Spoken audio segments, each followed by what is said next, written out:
Alright.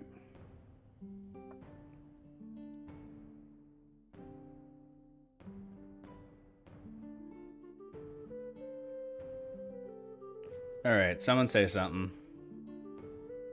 Okay, the audio's not captured. It's stupid.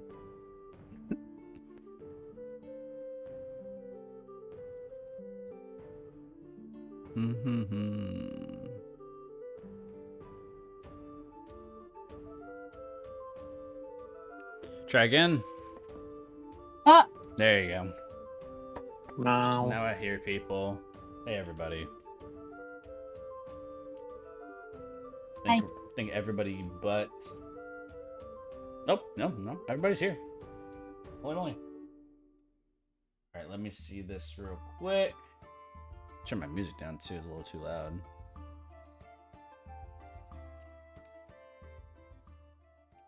That's better. Let's see these things real quick. All of you get inspiration prior to session. However, some of you, one of you, had submitted the wrong information, but it was. I'm working on it. It was in good faith, so. Oh my god! I did it! It was in good faith, so instead of revealing it prior to session, I will reveal the information after sessions. That's unfair. Oh my god! But I want to know that. I know you. Okay, I'll submit it correctly now. Give me a second. I'll do it. I'll do it now. No, I'm doing it right now. I'm gonna do it right now. Shut up. I don't think. I don't think you guys know who you are who have done this, honestly. But I literally know it's me. Shut up. How did you mess it up? Hey, really quick. No, What does Group C mean, Jacob? What does these bright blue things mean, Jacob? Some people who There. Okay. There. Anyways, some people who what? Some people who are playing in other games across the universe of StatBlockStories, including Tanner's Guide to Nothing. I've included a group here for those people in case they want to have a place to know where the live streams are happening from. So that's what that is. And right now our name is Group C, according to campaign lore. We are Group C. I've got it. I was staring at it and I was like, what does this mean? Tell us the stats, Jacob. I cannot tell you the stats calculate it. because I still have to calculate the averages. Well, you got like a minute or 3. If you guys want to wait, I can do it like live with you guys. Yes. I do. I'll wait. I'm happy. Also, I'm a patient woman. I can also withhold the information if you guys don't want that to be on a stream in any way. If you guys want me to mute that and then we can come back to live streaming, I can do both. No, I think the audience should know. The audience needs to know. I think the audience should know. They deserve it. All right. Then I will do this calculation live with you guys. Math. Yeah. By the way, for you guys curious, Potato submitted all of the character stats instead of the player stats. So they literally physically went through every character and said, "You're that strong. You're that charismatic." And I was like, "Oh no, sweetie." I'm so upset. I was trying my best to have him scramble to get it done. I'm finishing putting some of this information together, so one moment.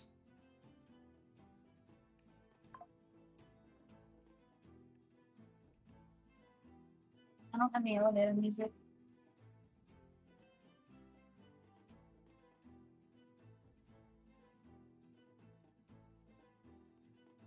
If you guys are curious, a lot of you, like some of you just like have a very like clear concept of your friends. Like it's almost the same exact number across the board for a lot of things.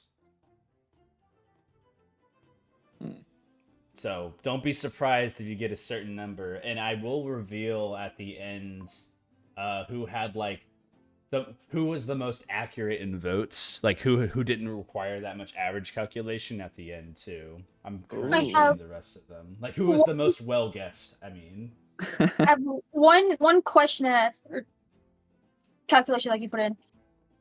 Who would be the most accurate with their self on the averages? Whenever you figure that out. oh, like who voted themselves the most accurate? Yeah, like let's say the accurate for him I was have like. that information and I'll be able to share that. Okay.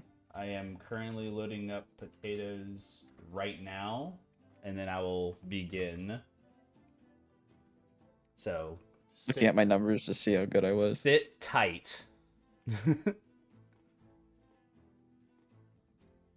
Potato, if you do want to upload statistics for myself, your friends have done that out of, involuntariness. You don't have to do that. Okay.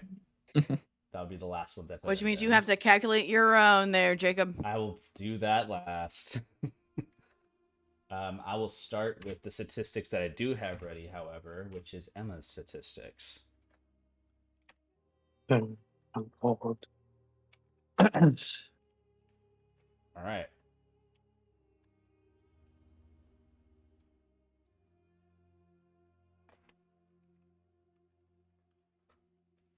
I'm going to do it completely fairly on a calculator. Change it to actually calculator mode.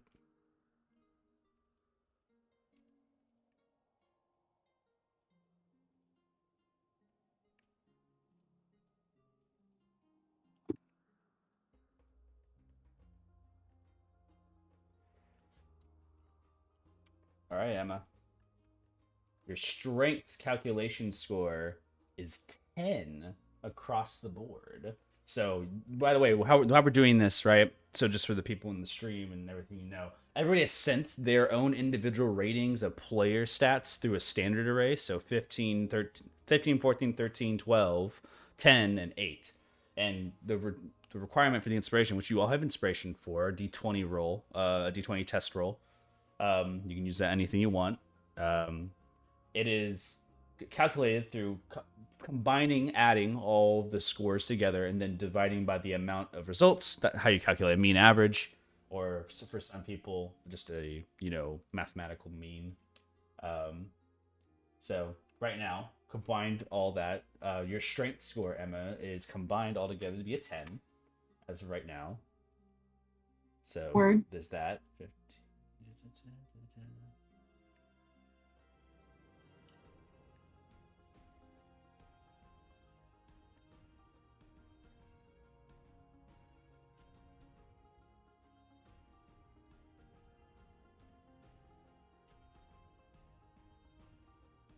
Your dexterity average comes out to be a 12. Mine? Yeah, I'm still going through Emma's. It's just Emma's right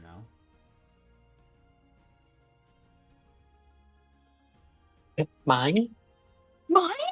Yeah, that's right. That's you. It's been you the whole time. Boise.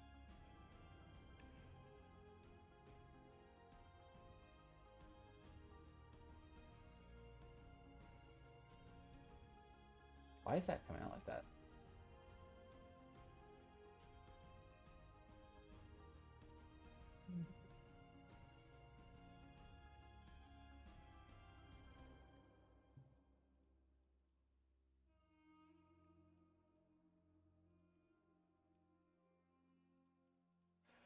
Your Constitution score came back as a 13.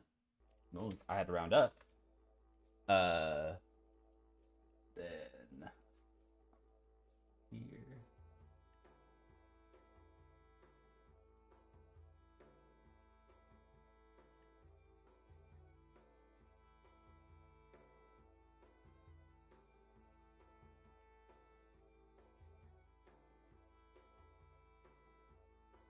Intelligence came back as an 11. It's like getting the DNA 23andMe tests almost a little bit, from a group of peers. It's like, this is just what I'm gonna be forever now. Your wisdom score.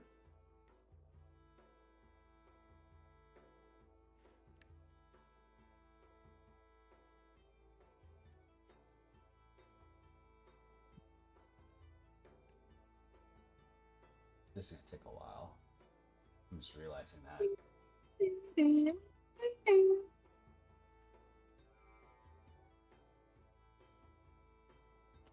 know what I'm gonna do? I'm gonna reveal Emma's for the rest of this, but I feel like that's gonna take way too long cut into our session time. For me doing every single score individually like this. So what I will do is I'm going to send the actual numbers to you guys individually, and you all can calculate your own scores and reveal them to yourselves, or you can send them back to me, and I can reveal that for everybody. Does that sound fair? Because then, Sir, yes, sir. It's a group effort of doing all the math calculation. Anybody who doesn't reveal theirs is lame. I will just do it anyways, but if you want to help me in doing it, that is part of the fun of it, you know. You don't not get your inspiration for not revealing if you're disappointed in something. But, you know, if you just tell me 20s, I'm just going to go check the math myself, so.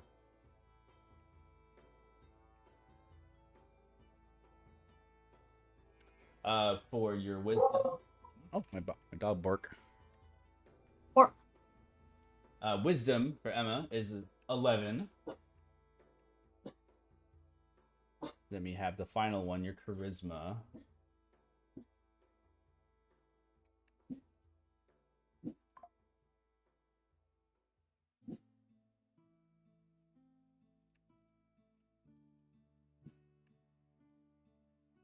Please.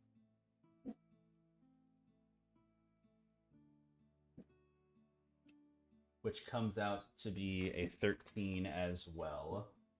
So I am going to put this. Where can I put this? Oh, you know what I can do? I can actually just put all the scores live somewhere, and then you guys can do the calculations yourself on your own free moment. So what I'll do, I'll just put them all in spam roll. So Damn, my shit's low. this is all of them right here. I'm not going to tell you By the way- who's what is what. I know which one it is. So that is all the scores that came across, and then those are the calculated averages. That's how I've been doing it. I'm going to do the rest of them, but I'm going to just send the numbers into this chat, and you guys can do the average calculation. For you guys can take opportunities to do them yourselves, to do your own, and if you feel like sharing that to help me out, you may do so, if that so desires you. And I think that's also a good way of like not wasting your D&D time, because I spent 14 minutes doing Emma's, and I'm like, that's not mathing out to be a full session, is it? So I'm not going to do that, because apparently I should rate my intelligence lower, because I can't do it that fucking quick, or I just can't click on math calculator buttons on my computer fast enough. So There's a website that you can do for this. I know, but I don't have the iterations. Like, I'd have to load all the iterations no matter what. So either way, you can probably do it with AI too, or ChatGPT if you just upload the prompt. But that might be helpful. And let me grab the last of these stats real quick, so that way I can finish them up. Either way, is there anybody who needs to do anything before session begins? Are we all good? Good.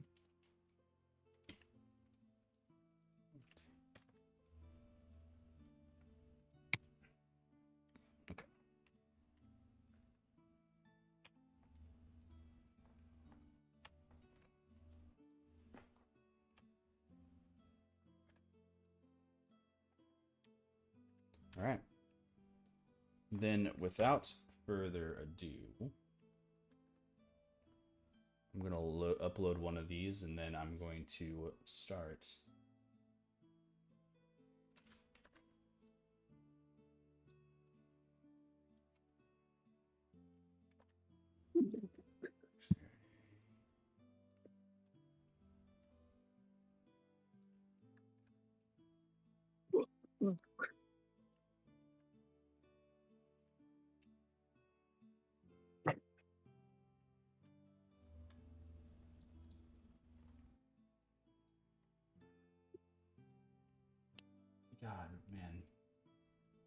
Why do they make like the numbers so hard to like throw down like the right? Anyways, let's begin. I'm just gonna start session. This is so. I did not anticipate how long it take to put all numbers in the calculator. God damn it. All right. It's been more than 2 weeks since we last played our last session. Does anybody want to give a small recap, like for what had happened last in the city of Halavar, where you guys had just come back from Genesis? Does anybody want to do that? I can do it myself. Yeah, I can. Yeah, I can. So yeah. Really, Jacob? You think I can? I wasn't even there. You said maybe you're watching stream. I don't know. I couldn't. All right, buddy. You can't. Does anybody want to, just for an extra inspiration? Like a Yeah, Scooby right. snack? So after we arrived at Halavar, you want me to do Genesis too, or just Halavar? Just at Halavar. Genesis. So when we're in Genesis, we arrived. We almost set off like the no magic detectors. Well, we did, and Glacier's identity almost got revealed. But it's fun. The power of misdirection. We saved her. After then going further into Halavar, we decided to go to the shopping, and that was cool. We split off into a few different groups. Carnelian and Mimosa were together, and they were trying to find this new weapon for Mimosa, but they couldn't really find anything, so they're just going to do rune slots. But Carnelian and the shopkeeper kept having a pissing contest with each other, and ended up actually getting the both of them permanently banned from the shop, which I think included Ymir and Velu when they ventured in. So it wasn't anything crazy. Nothing really happened. They didn't get anything. Carnelian ended up putting a rune slot on Mimosa's weapon and getting the void rune, and that's all they did. Whereas Ymir and Velu, they were with Glacian. They didn't really do much. They didn't really find anything that they wanted. Ymir did end up selling Prince Wei's helmet for a lot of money, and that's probably going to fuck over some poor guy that's like, wow, Dad, look, I bought this for you. And then Prince Wei's gonna kill and slaughter that entire family. And then Cruz and Idris, they decided to go visit Zenon's house, the place where he was staying, and they found out that the house was kind of haunted. And going upstairs, there was a glove under the floorboards. And at one point it started choking Idris, and we thought it was very weird that there was a glove there because it shouldn't have been there. And all of Zenon's stuff was repossessed by a group that he had no affiliation with at all. And that was another suspicious thing. But we couldn't really find anything out. We also learned that Zenon isn't dead, which is another thing, but we couldn't put any of the pieces together on why yet. And then we left the house because the poor house lady was scared. And that's it. That's literally like all that happened. Thank you. Go ahead and take a second inspiration for this session, because one, Yay. I appreciate that, and two, that's actually kind of rather refreshing that you were able to recap for that, and that was nice. Yeah, so we were back in Halavar. Lots of things have occurred, different locations of Must. If you guys have anything individually that you still wish to do separated from your parties, you may do so now. However, I can combine you all in this moment to come back together. Is there anybody who wants to take a separate moment before reuniting with the party? Me. All right. Let's go and jump over to where Velu is. Velu, you were commuting with, at the time, Ymir and I believe Carnelian and Mimosa. Yeah, Ymir, Carnelian, Mimosa all were united. Glacia. And Glacia, that's right. So, yeah, what do you wish to do? Wait, we're like together, or like, do I like? You're together with them for now in this somewhere. moment. You're not alone right now. But if you want to escape from them Oh. to take a moment, you may do so. I'm just letting you know where your current location is in relevance to like if you're gonna walk off, someone may notice. Oh, okay. I just want to do like a quick little thing. Can I don't know how this works. Nathaniel, where is he at? Like how would Velu like interpret that? Because Velu knows where he's at, and Velu is curious. Well, you know the general location of your summon, your pact, almost at all times. Yeah. You're just using. I'm assuming you're just using your summoning brand to do this, like to basically get that information. Yeah. Kind of one of your first times doing this in the opposite way. It's always kind of been towards you. You kind of look at the summoning brand on your body where you have been marked basically in permanence, and you stare, and it starts to kind of glow for a moment. And as you stare at the glow in your body, your mind kind of like blinks to a location. Mind fills your vision with fog and like kind of like a 30-foot like radius, and you see him. He is walking. He was wearing his armor, and he looks to be just on a road somewhere. He's passing between individuals and is walking a distance. Oh, okay. He's Okay. holding something in his arm. Looks to be some type of like sack or pouch of some kind, and it's kind of like shoved between the armpit and himself. And he's just walking. The parallel between this story and like my life is like crazy. Thank you. We're just walking on the street. Yep. Still in Genesis, you can see. Oh, okay. Okay. Okay, cool. Has not That's it. gone anywhere else. And then as you stop focusing on the summoning brand, it just kind of your mind blinks to itself, and you're still here with your friends. Okay. I just wanted to do that. I just wanted to know where he was. That's it. Okay. Yeah. And for the rest of you, anybody else need any spare moments before reuniting with one another? I wanted to visit my church on the way back. Correct. We can do that real quick as well prior to you guys getting reacquainted with one another. So I also wanted to do something, but I don't want to act it out. fair enough. What do you want I to wanted do? to Let's buy knock that something. out. What are you trying to do? I forgot to ask when I was in the recipe alchemist shop for a haste potion recipe. They would not have a recipe for you for haste potion. Not Okay, here. cool.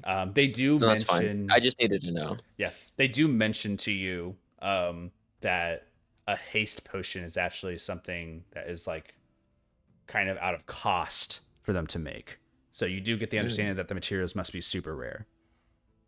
Got you. Okay. Thank you. Yeah, that's it. I'm good. Yeah, but for the two of you, Idris, Father Cruz, Idris, are you joining Father Cruz to their vision? To their Yes. Okay, making sure. All right, you both are walk. You both are in a step, and we're going to cut to the moment where you're in front of the Church of Memorial of Father Cruz, and you make an immediate like 90-degree right turn with your neck, and the Shrine of Rebirth.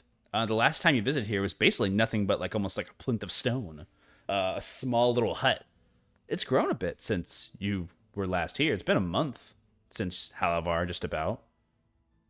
It's has some occupancy. There's some actual like lingering people who are around the area. It's surprising.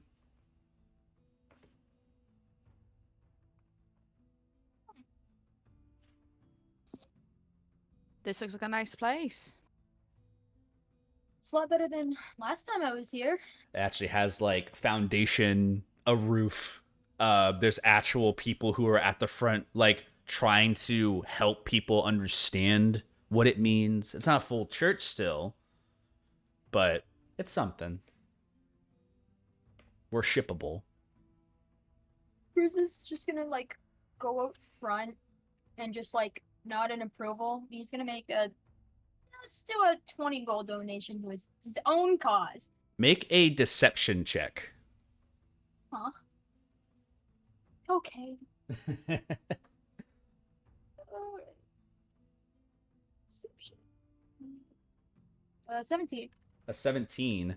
As you look around, you kind of, in a effort, don't mean to, but as you kind of like sneakily throw a donation in to your own cause, some people take a recognition to some of the things you wear, specifically the religious garb.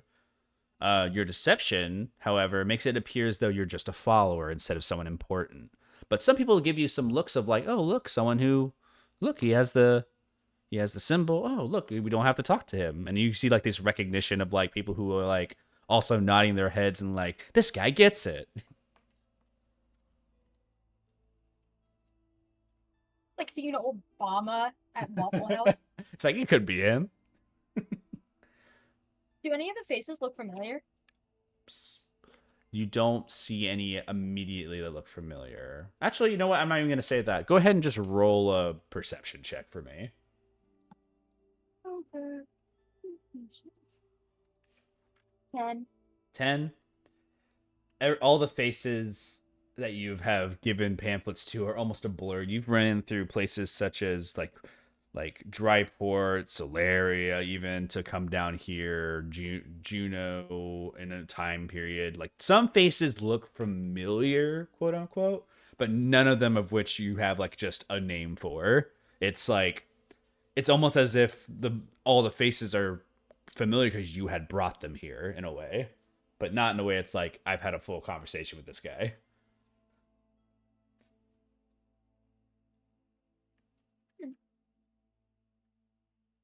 I guess they Chris is just linger. gonna be proud of his little followers and then just walk off. Yeah. You see that there is some people who are talking about the religion itself to others, like kind of giving like rundowns on the idea of rebirth and what that means. They're talking about the Hale Renora to them and talking about its approach in the month of Halavar, discussing the celebrations and to go to Solaria where the biggest celebration is. Um, they're bringing up they're bringing up your world to people, and it's kind of refreshing.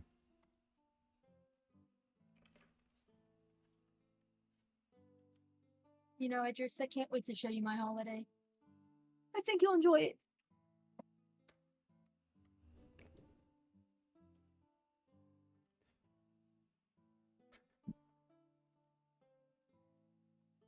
Anything else you wish to do in this area? No, not really. Okay. You make an appearance. As you leave, no one seems to stop or disrupt the two of you. Idris, Father Cruz, you both walk about an hour or so back to meet with the rest of the group, of which all of you I'm going to have meet with one another in a certain location.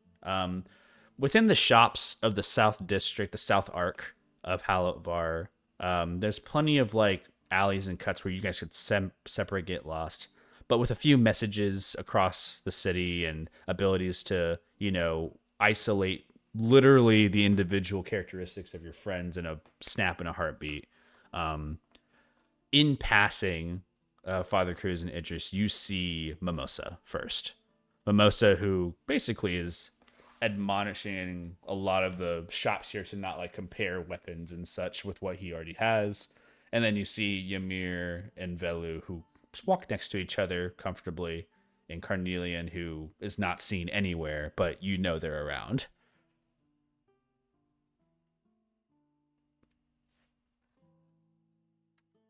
But all of you are together now.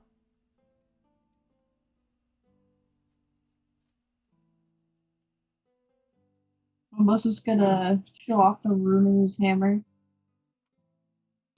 Wow. Ooh. What's it I do? like that. I hit things and it does magic. I have hammer magic now. That's. You're not wrong.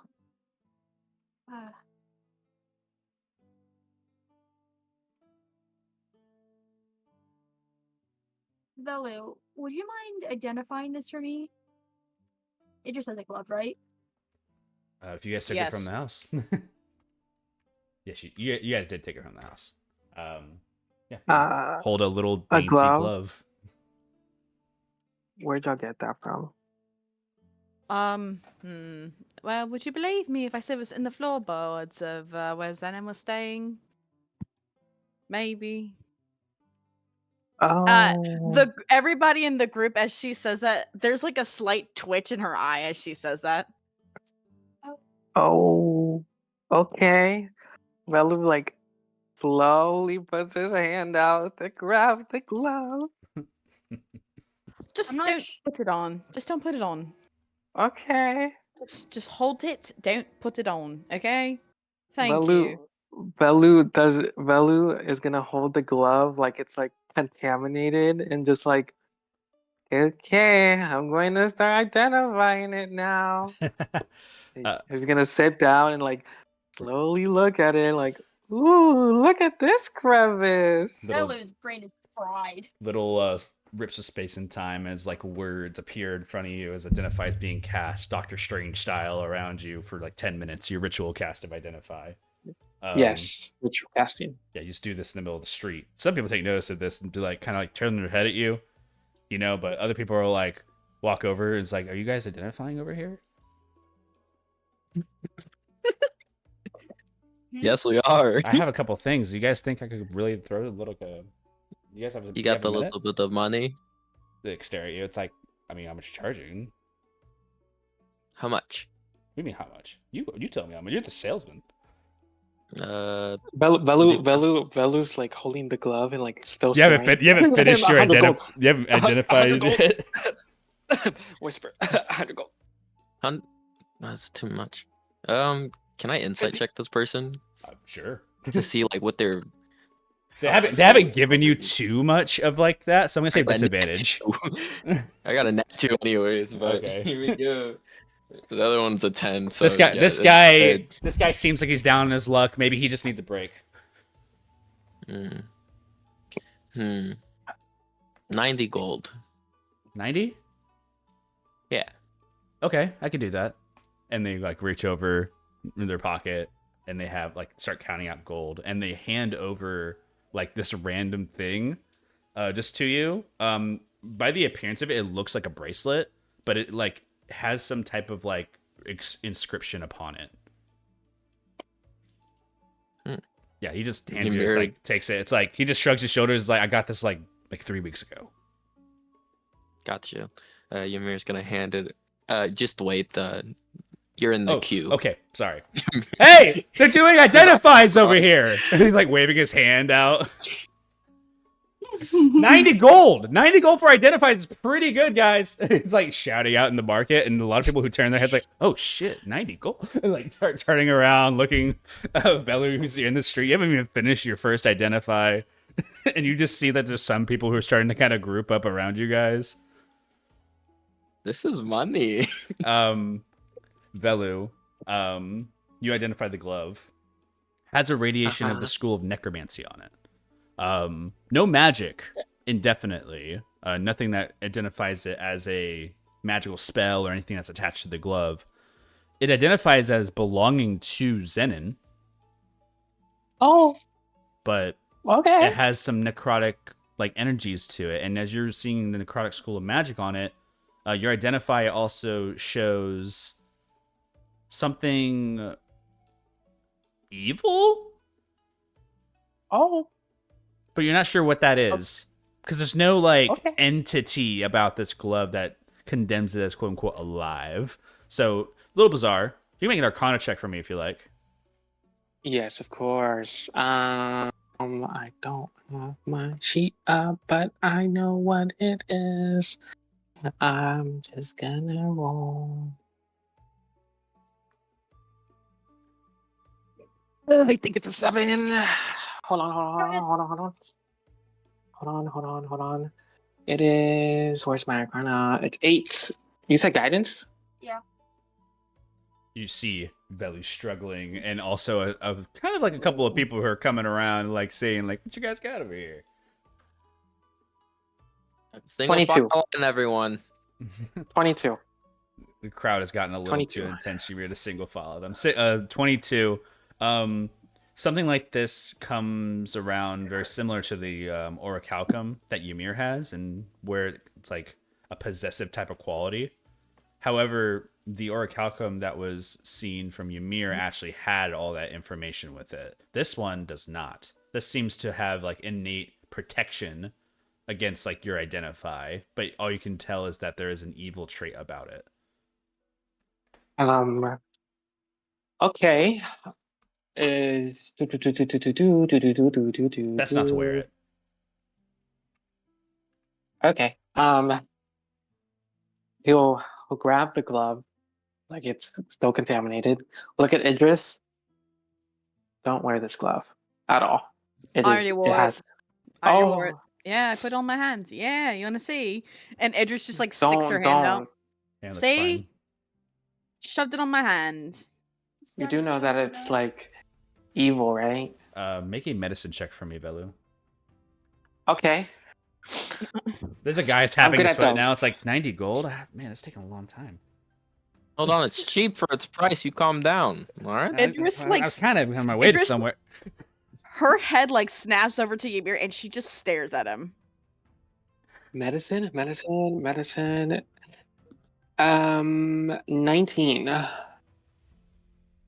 Okay. 19. Nothing wrong with Correct. Idris's hand. However, you do see bruise marks on the neck. Can you like take the glove off? Cause like that shit is evil. And I'm not even wearing it. Oh, I thought you were. Oh my god, I handed it to you. Look in your hand. Dear You hold the glove in god. your No. Okay, here. Take this glove back, cause I don't want the evil presence. More importantly, Zenon is alive. Oh. Okay. Idris's eye twitches again. Velu looks at y'all and then looks at Ymir and like, give me the fucking next item so we can pay this man. I mean, we can get what he wants. He's We'll holding his grab hand out. bracer and give it to 90 Velu. gold is put into your hand, Ymir, as being the transactor, and then the bracelet. He kind of just stares at you, and he's like putting his fingers together, tapping a little bit.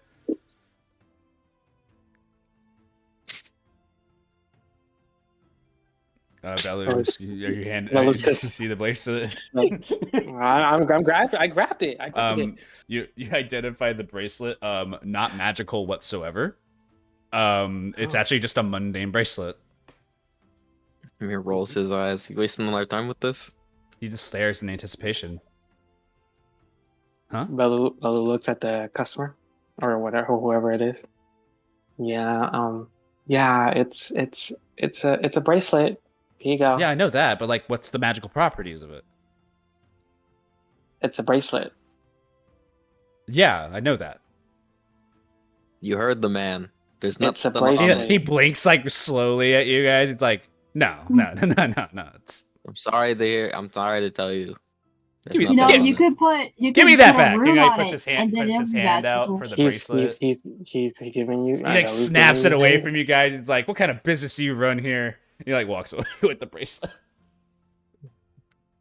You got your money. There's another person who like sees that interaction, looks at you guys, and they just put their hands up. I'm good, and just like walks away. Ymir gives the 90 over to Velu. Click buck. I know. Sometimes it works. Thanks for the 90. Gee, thanks for the Velu roses. then turns. You still have turns back identify to active Idris. if you want to identify anything else. Oh my fucking god! Is there any other items that y'all want to identify? He stares at the group. No, Karn lurks in the shadows. he's not even there. No. He's just around somewhere. So, Zemon's alive. What do we do about that? Velu's still holding his hand out. For identify. No one. Okay. I don't know. Is he actually alive? We Like, know as much 100%. Oh my god told me he's not dead. Mm. I'm not inclined to think that my god would lie to me. Hmm. And it's not like we saw You his think body somebody revived him? buried. Highly doubt it in the way When we- that we would like it to be. When we went to his house, we were told that some group, he was called the Shikar. Yep, Shadar Kai had repossessed all of his items, but I don't recall him ever being a part of that group.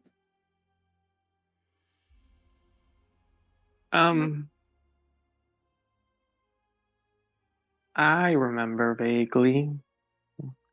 I identified something over there at the place where we fought the little lich. If I remember correctly. Berenzer? Yeah. And there was like a thing, right, that we were supposed to like destroy. The phylacteries? There you go. And since maybe there was more than one, There and were that's 3. why. Yeah. So maybe that's why he's back. You think Perhaps. he's reborn as a lich now? Probably. You did say the glove was evil. It is. I can't identify it properly, actually. It has like some type of spell that protects it against the identify. Well, should we deal with this? Should we send someone on it? We are running behind schedule for not only our Lucia, but dealing with the Shadowfell. Although this, Shadowfell. right, we need to discuss that soon.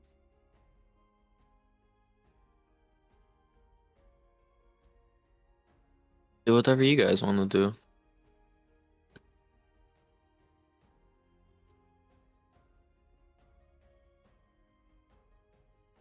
Come on, guys. Okay, We need more input. Like, what I'm a, do you want to do? What is your opinion for everyone? What? I mean, if Zenon is a lich, it is our fault, somewhat. Mm. But should we? Mimir deal with makes a that? face. Should we summon someone else to deal with that? We had more pressing matters to begin with, but You're asking me about moral quandaries? Me.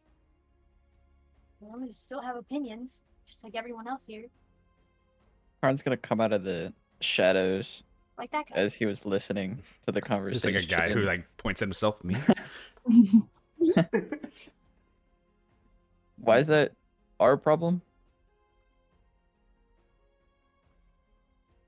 Either because we didn't properly dispose of the body or we missed something. Yeah, guys. We destroyed the body. Well, like, roll a we history killed check. the body. I couldn't see myself. I'm good at those. Do we need oh my it? God. Everybody? No, if you want to, you don't have to. You don't have to I remember. should- I I can't. want I'm not gonna to. make you remember on command. You know, like I remember now. I remember on command. Don't worry. Wooden. I got a 15. I got a Holding. 5. Memo, so you remember it clear I got as day. I got a 15. Bro's dead.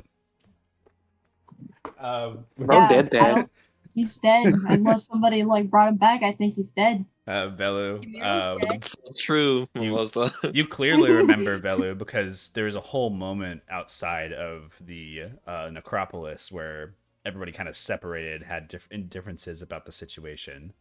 But you do remember the body of Zenon being carried out and being handed to a guard. And then that was the last time you had seen them. They had last mentioned about finding the appropriate burial / disposal of the corpse before you guys had let it go. I repeat that to the group. That doesn't mean that somebody could have bought him or taken his body from the guard. Ymir, Where do they get buried? did you roll a history, Ymir? Yeah, I got 14.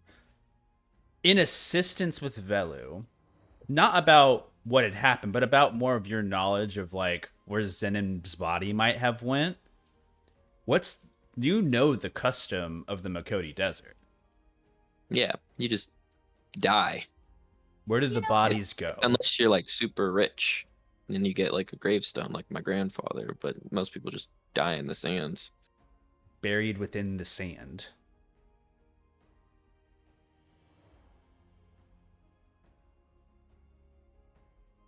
So if his body was disposed of, that means it was either taken back to Makoti and buried where his home was, or he was buried back in the necropolis where you guys had, done everything at. One or the other. However, the burial would have been to respect of his homeland or what he grew up religiously.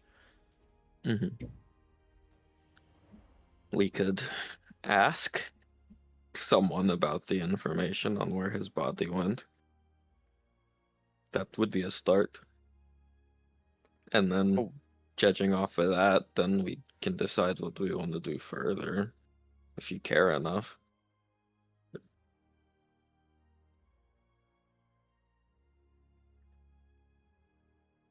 I think we should. You could end up hurting people. Yeah, it'd be Why really is that bad our if the witch problem? started fighting people. We did Isn't it as like- much as we could on that.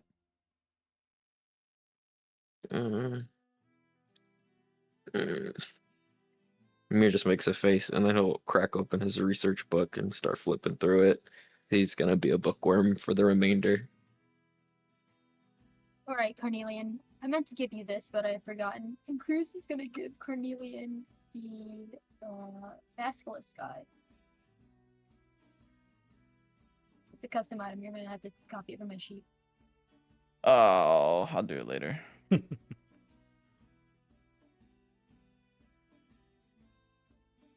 What does it do? Turns people to stone, or probably sell for a lot of money. So maybe consider that part 2 of the job. Okay. Thank you.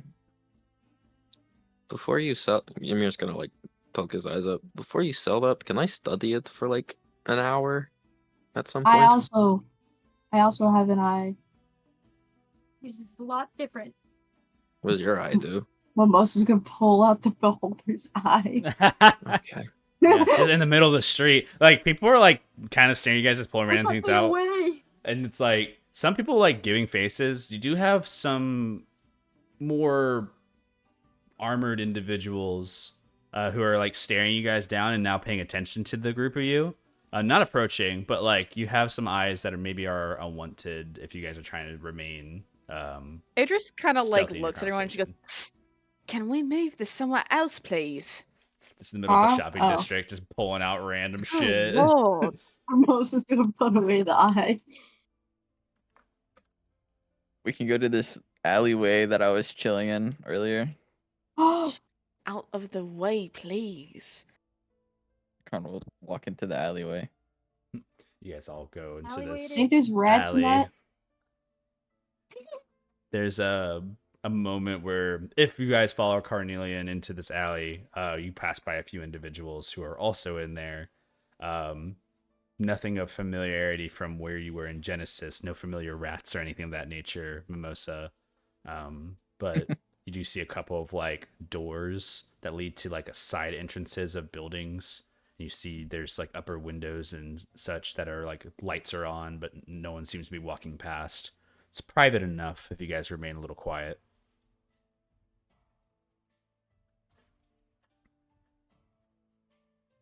Okay. So, yeah, Ymir, if you want to look at it, Crown will Okay. hand over the eye. He'll Might want it back. Ymir will nod, and he's gonna crisscross applesauce while, like a kid in a candy store, while everybody talks. Like the older kids discuss whatever the hell they're gonna discuss. Start making the poison potions, Hmm. and I'll be studying the eye. Beholder's Eye is a magical item. No, the basilisk. Oh, that one. Okay, yeah. Go ahead and make an Petrification arcana. properties. Oh, But it's you can make our contract for that. All guidance. right, you gave me guidance. Thank you. Jonas. 13 plus 5, and then let me. 4 dice, which is a 4. Okay, so I got a pretty good roll. 22. 22. Basilisk's eyes. their stairs are known to petrify, and it looks like this eye may still have the property of being able to petrify somebody. How to activate it looks to be potentially like crushing the eye or doing something of that nature, and maybe that would like one time use it. But you're not sure how to like apply it in a direction. Your 22 reveals to you that it does have the properties of being able to petrify somebody. How? Not sure. Not high enough on the roll, unfortunately, to figure that part out. I will say that there are 3 potentials that you could do here. 1, you could throw it at somebody, and it could burst, and it can petrify them. 2, you can face it towards somebody and kind of use it like a magic item and hope that the people staring at them, and then it petrifies them. Or you can crush it in your hands, and you can like throw like the dust at somebody, and maybe it petrifies them as well. Those are like 3 ways that you think it might work, but without being able to like, you only have 1 shot to test, so you better hope the way that you do it's the right way. Here's gonna hand the eye back over to Karn and say, "You could turn this into a bullet." Oh, Karn, just a little smile. And you Okay. hope that it hits someone. And you hope that it properly works, or you can petrify yourself if it works, if it goes wrong. Or you could just throw it Smile at somebody with face. like a slingshot.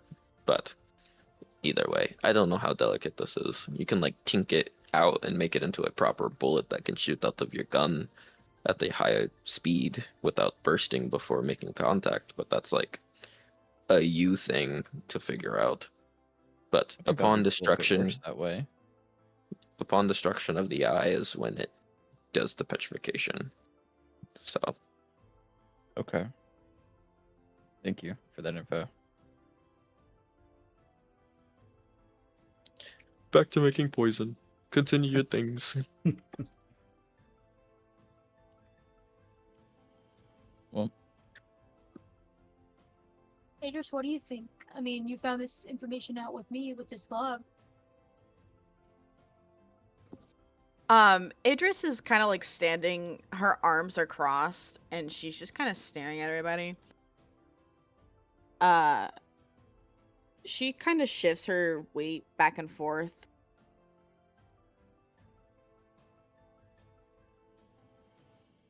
What do I think? What do I think about what, Father Cruz? Oh, sorry, that was never mind. How do you think we should handle this Zenon situation? How should we handle the Zenon situation? And Idris just kind of like, she looks around for a second, takes a note of where she is. Can I roll perception check to see like who all is listening, who's around, Sure, make a if we're perception catching check. any eyeballs? Thank you. My passive perception's pretty high, but I just 12. 12. You look out like towards like the ends of the alley that you're in. People pass by. You don't see any lingering eyes, and as you look up to like the windows and everything around you, no one seems to be in visual sight to peer upon you, other than your own friends. She looks up towards these windows, and then she looks back down at the group. And she's not hiding this at all. She has a look on her face, and it's just like pure disgust, and she's just like staring at everybody. I don't think it's appropriate for me to say anything right now, at least here. We might want to have this conversation, or at least my part of it, not out in the open, if you know what I mean. We find another alley. No. An alley with food things. Oh my god. Let's go to a tavern or an inn. Is there an abandoned building somewhere that's not going to be so, I don't know, where I'm going to be shouting and there's people there? Go to the graveyard. I'm not good. You see Idris, like, Velu she face sticks her palms. hand out and she, like, squeezes her hand into her. She goes, yeah, you know what? We could go to a graveyard if you want to. Is that what you want to do, Mimosa? You want to go to a graveyard There to are have the some people who have conversation? stopped at the hall of the alleyway and they like lean in. Okay, all right, let's move. Fair I was just gonna frown. As you I guys want turn to be look at the people quiet. who are leaning into the alley to listen, they like dart off and snicker. And Idris, like, looks at these people. What are you laughing about? Nothing! They go and they leave. They scatter.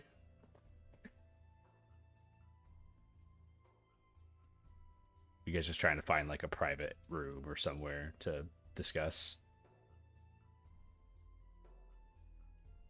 What do you guys want to do? Basically.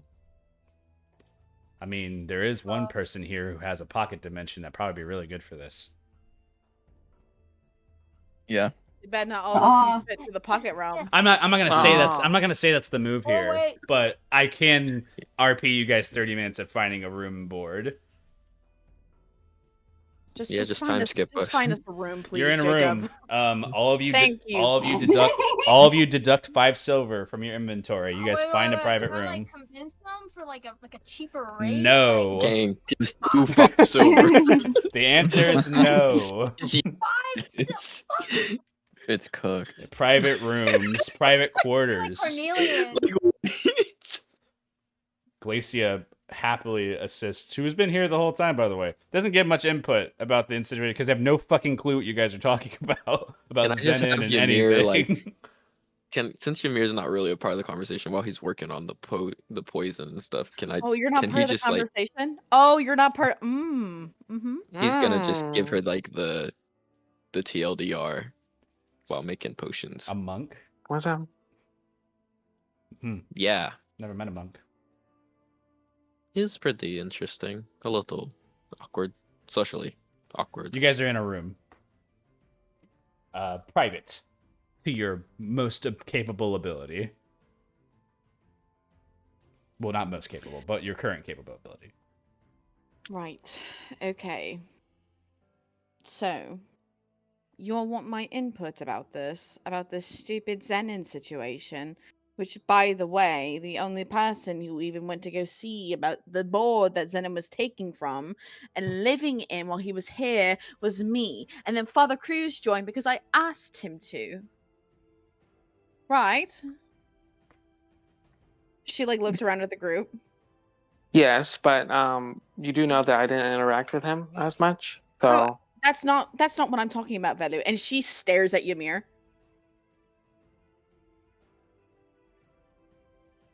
hey, I'm imagining Velu standing next to Glacia like kind of Ymir. like pokes Ymir on the Pokes. shoulder and points at Idris. Yeah, I poke Ymir too. Ymir looks up. What? Weren't you so close to Zenon? Right. Not like entirely. Oh, but like me and Cornelian were monsters because we killed him, right? But you were so close to Zenon, right? I didn't call But you guys I monsters. still went to his house. I donated money to the people he was staying with, and the goodness of my heart. And when I say, "Hey, I'm gonna go to the house that Zenon was staying in," I said that out loud to everybody within the vicinity. And guess who didn't come with me? You didn't come with me. But you were so close to him, right? You were I so didn't say I was close. terribly close to him. Oh, but no. you were a lot closer to him, right? I mean, I got like a connection with him. We come from like the same place. Mm-hmm. But you Be- didn't feel the need to go and visit the family that he stayed with? Not to offer your condolences or anything of the sort? No, I'm not like that kind of person. That's not really me. But Right, it's nice that you did that. Yep, I'm sure. And then we have this whole situation where he's not even dead. He's not dead! Why are you talking to me about it? She's pointing at everybody. He's not dead. I killed him. We know. Yeah, he's not dead. Cornelian, a snapshot in your mind of putting a bullet through Zenon's head just like appears. Bro's dead. Not dead. You think I saw you shoot him. I was there for that. But you know what? He's not I dead. did. I know you did. I'm not worried about that. I know. We got ridiculed for it. But here's the thing. Every argument that we have had about it since then has been for nothing. He's dead. We thought he was dead. The whole situation, we thought he was dead. He's alive, right? And that entire argument that we had, basically saying that we were terrible people because we didn't consider the group, he was alive the entire time. So what was that argument even for to begin with? I don't think he's alive in the normal sense. It doesn't though. matter if he's alive in the normal sense or not. He's still roaming about. It doesn't matter. I think there is The a entire that is a conversation, problem. the argument that we had, it doesn't matter anymore. Well, it mattered then. That's why it happened. But does it matter now? No, Yes. If he's alive, It still walking matters. around on this It earth, matters in a got it, different moon, sense. sorry, moon. A weird bloody nose happens from Idris for a second. Oh, it's a moon, guys, it's a moon. We only found out that Immersion he's broken. still around by off chance. And Idris, her eye like twitches at that comment. Yeah, by off chance. The day after Zenon was murdered, killed, where we killed him, me and Carnelian came here. We snooped through his entire room, and guess what? That glove wasn't there the first time. I can vouch for that. It wasn't there. It's true. Happenstance, right? The whatever came to get him, the Shadakai or whatever, whoever they were. Glacia like Kane. raises a hand. Yes.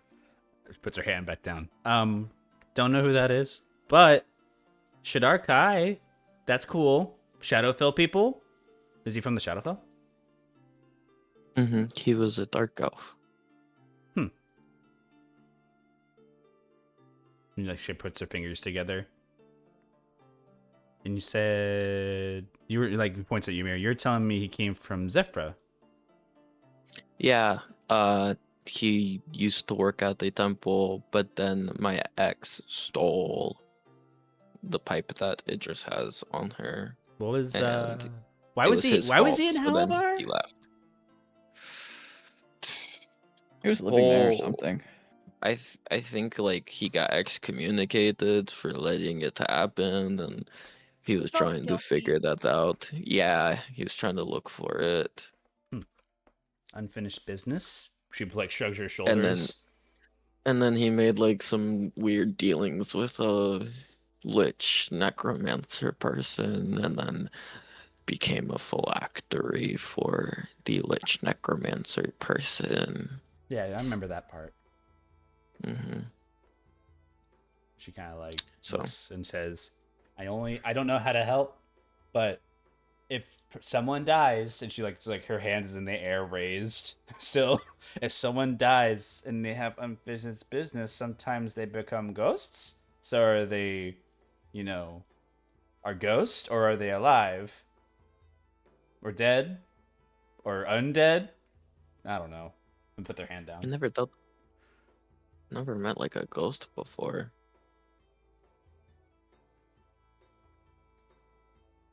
Or Are have witches I? ghosts? It's like undead wizards. Pretty much. Liches are undead. Very different. What's an undead sorcerer or an undead bard? Are they like different things? I don't know. I think they're reborn. I think that's what they're called. Can we get back to the conversation, Sorry. please? She like looks down. Right. Dear God.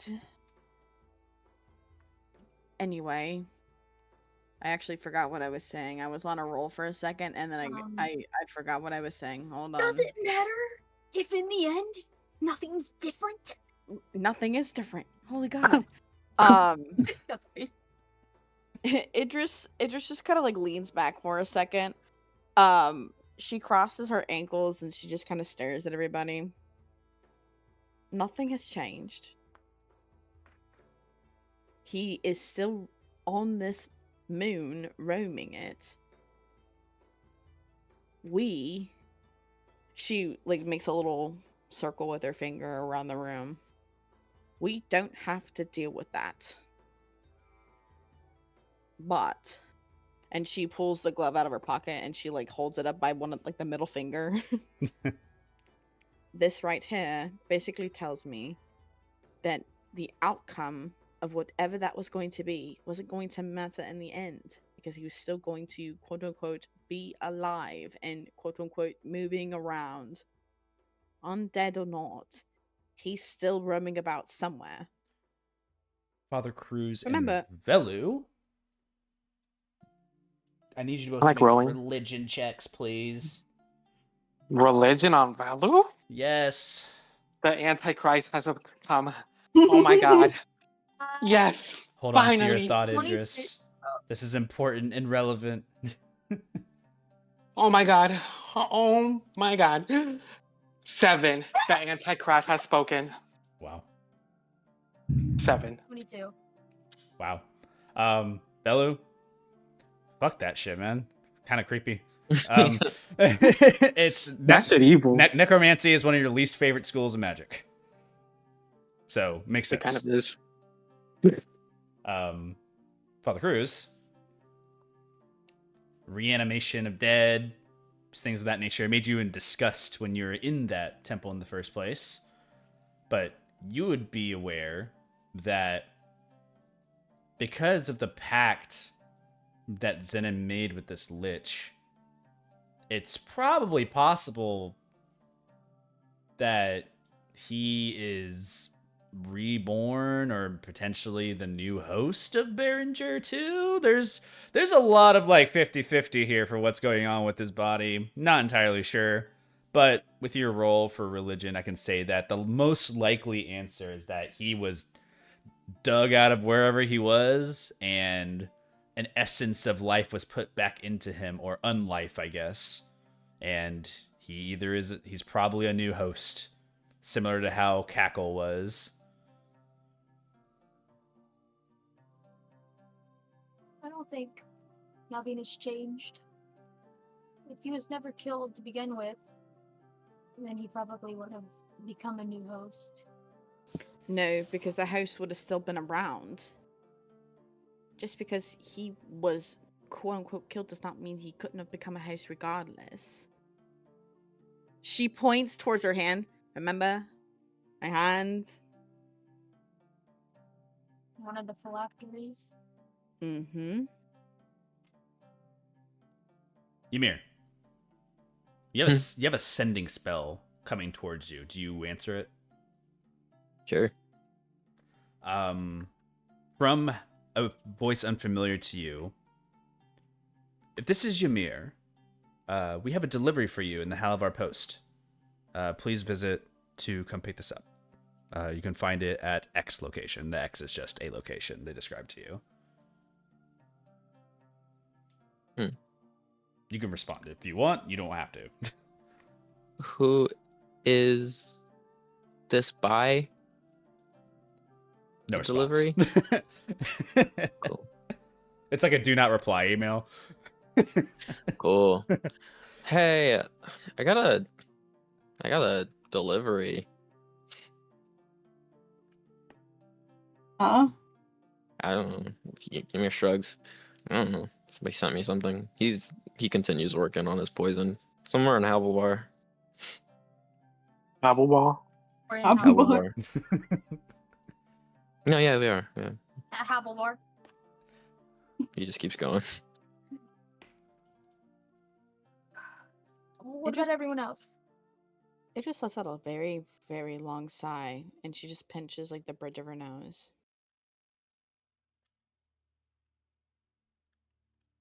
So we should have burned Zenny's body. That you couldn't come back. Is that what I'm hearing?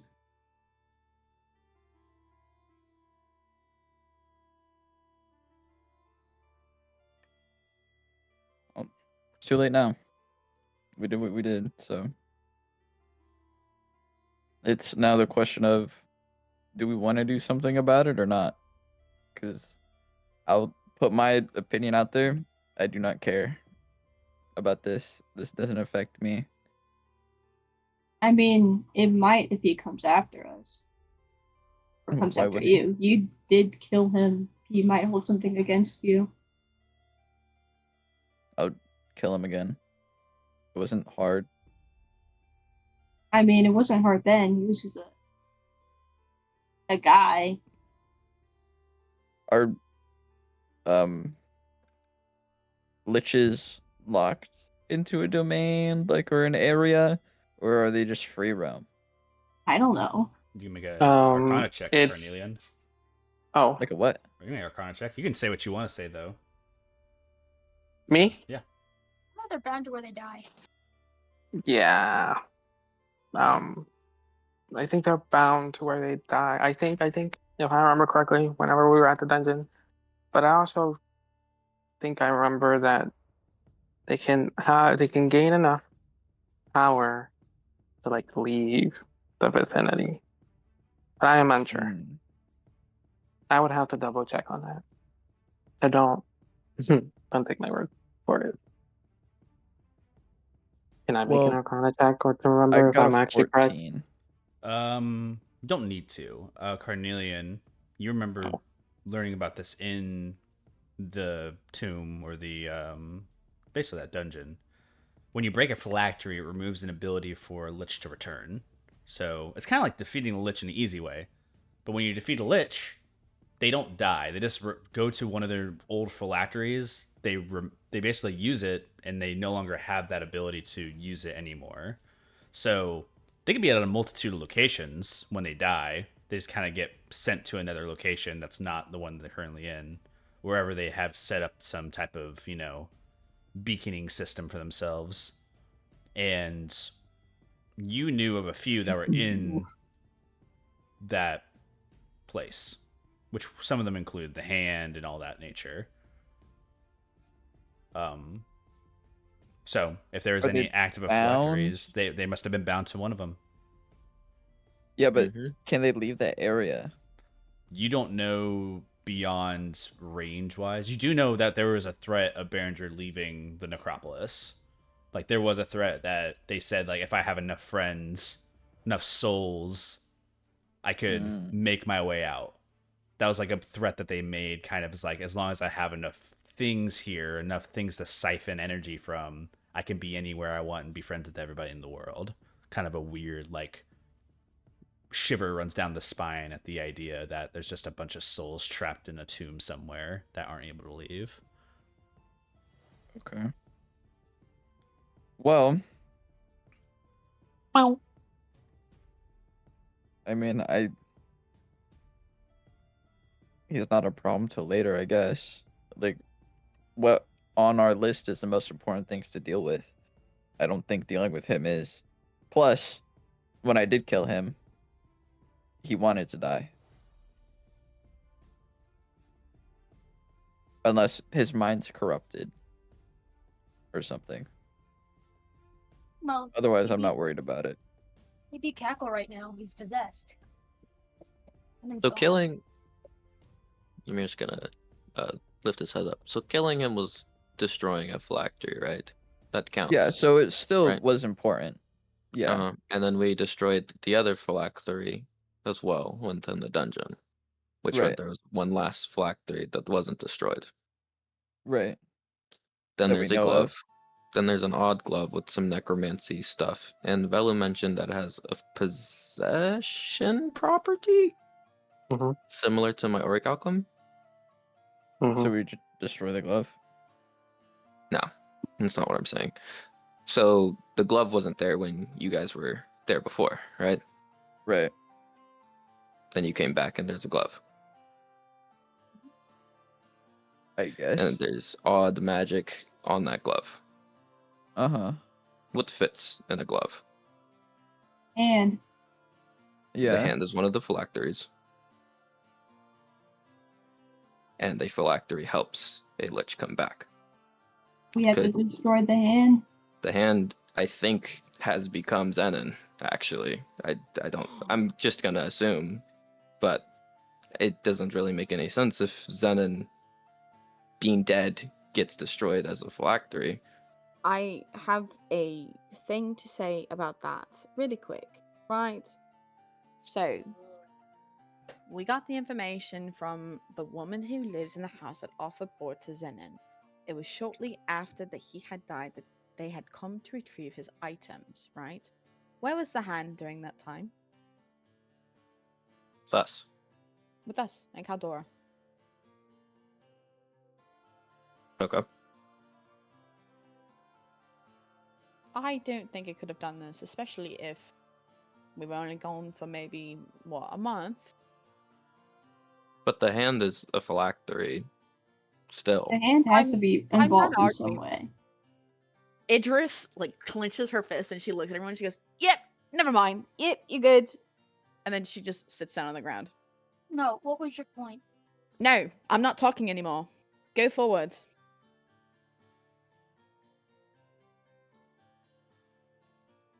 What are you doing? Sitting on the floor. How is that helping? I'm removing myself from the conversation. Continue. Why? Idris just looks over at Mimosa. Continue.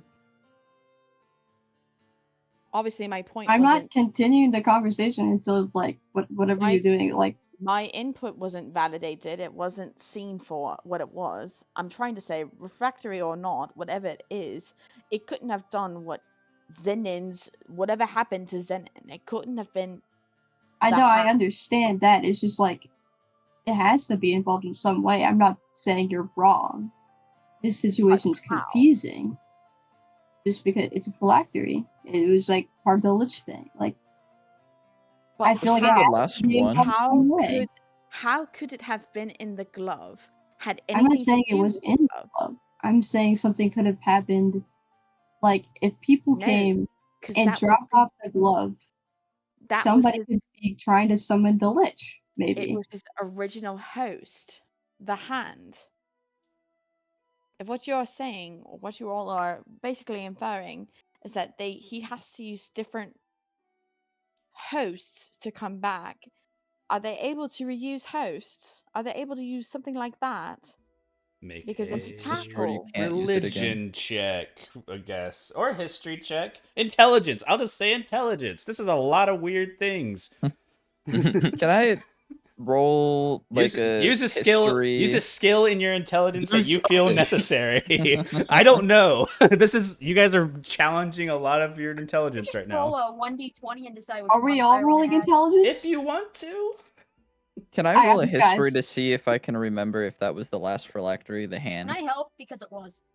4. That's Oh what I my thought. god. That's what I thought. I just want to make You know, sure. I'll give you some guidance too, just to make sure.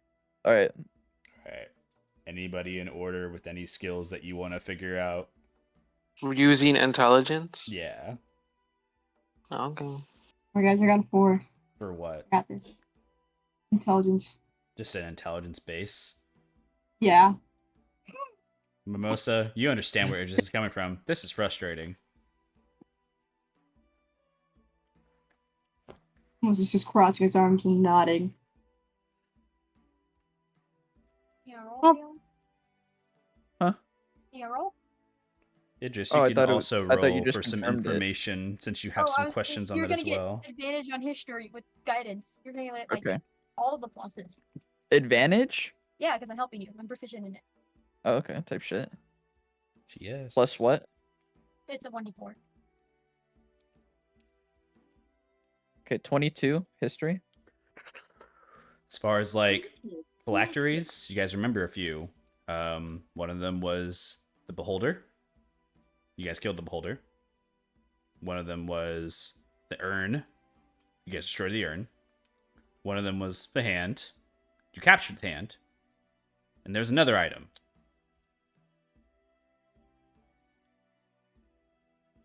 Zenon? Potentially Zenon. I think Zenon came to the realization that it may be a phylactery. However, there was a third item in that chamber where you guys had turned all the stones. Is it the coin? The fucking orichalcum?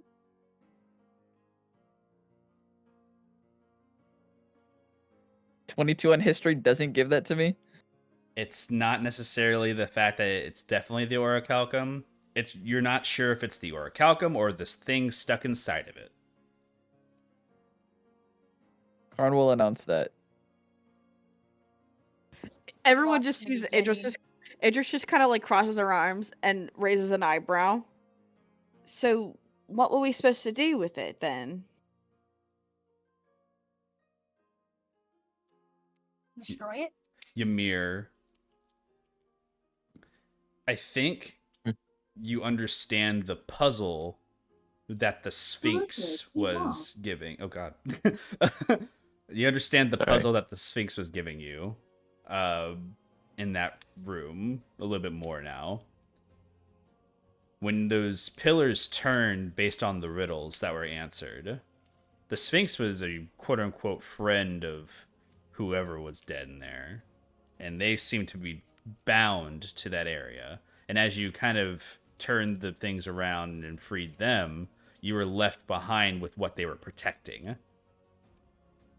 They were protecting important items to Berenger. Now, why is it important? Who knows? But you get the sense that these items were precious for many various reasons to them, whether it be a tether of their previous life, a very specific item from one of their closest friends, maybe, and then the gemstone in which they have trapped something important within. And you kind of think about this for a moment. You've had the orichalcum in your bag of holding for a while. Mm-hmm. So there's no way it could have been anything with the orichalcum because it's in some pocket dimension separate from everything. But you do know that it's with almost a certainty that that is almost also 100% also a phylactery of some kind for Berenger. Okay. It just hasn't done anything though. It can't.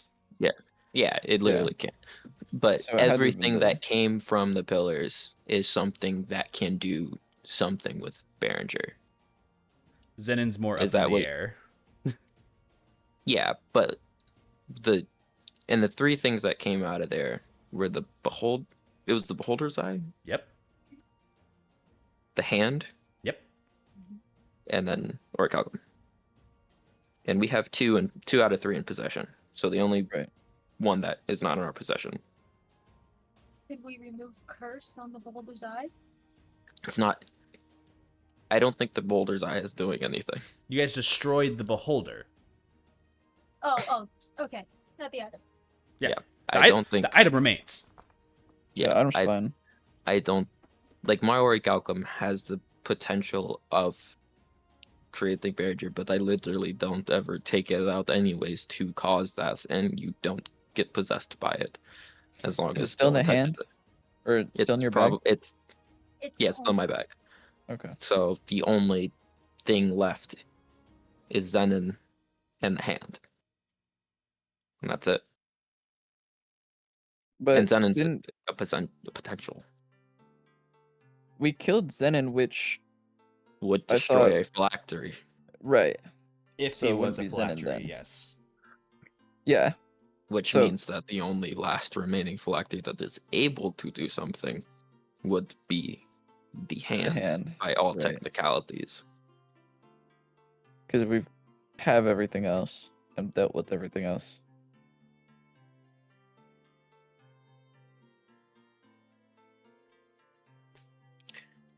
Forgot what the point of proving that was.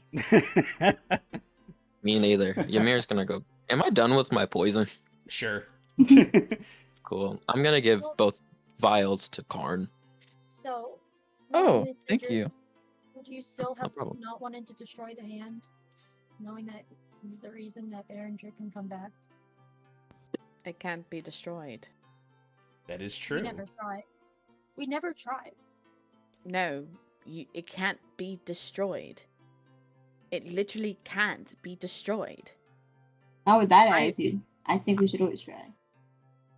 Mimosa will like look over, pause, and until this None like, of you need kind to of make like an lower insight his check to face. see the frustration on Idris's face. Idris just. Idris just takes a minute to look at everybody. I have said this since the beginning. When the hand joined us, when it was with us the entire time, I have said it cannot be destroyed. I was the one it primarily held on to the majority of the time anyway. It could not have been destroyed. When I'm telling you something, it's because I know it. Sitting there saying, well, we could have tried to do this and we could... No, it wasn't going to work. I have said that since the beginning, but it's been dismissed the whole time. The whole time. What was I supposed to do? When I was sitting there saying, this can't be destroyed, we need to put it somewhere, we need to give it to someone. I need to hold on to it until someone else can take care of it, just so it doesn't fall into the wrong hands. What do I hear? Oh, we need to destroy, we need to use remove curse on it. It's not going to work. And it didn't work. We never Idris. tried to remove curse. Oh my god! And Idris just like stands up. I'm leaving. Just give me some space, please. And she Idris, walks out. a snap of your mind as you put your hand towards the door. You put your hand on it to leave. Your head looks up into the air. You have a realization. Somebody else. The hand needs somebody else. And you like think about that. Where did the hand go?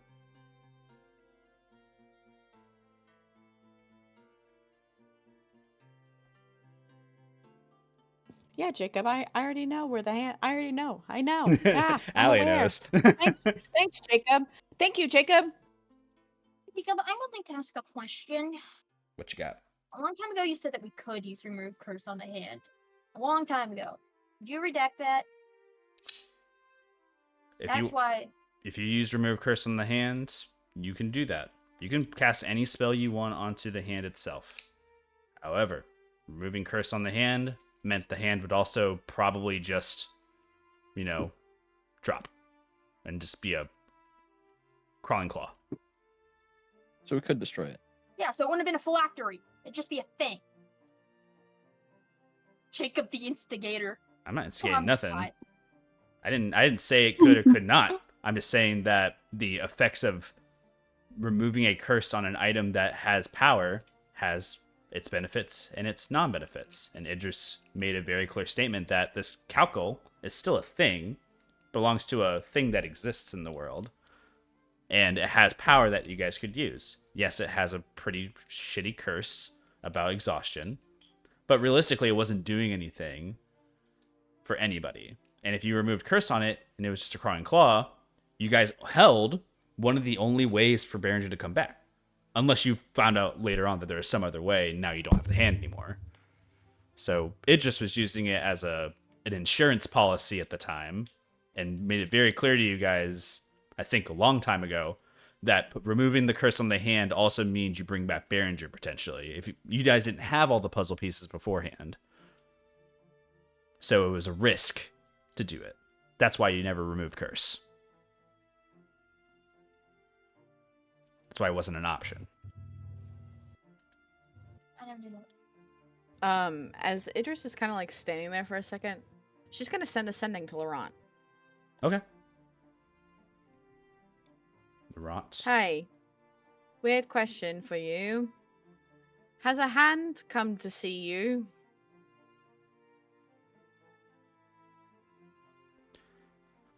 He responds, "Oh, Idris. I was gonna send you. Oh. I didn't see a hand." He kind of like sounds confused. But I'm thinking about leaving Caldora.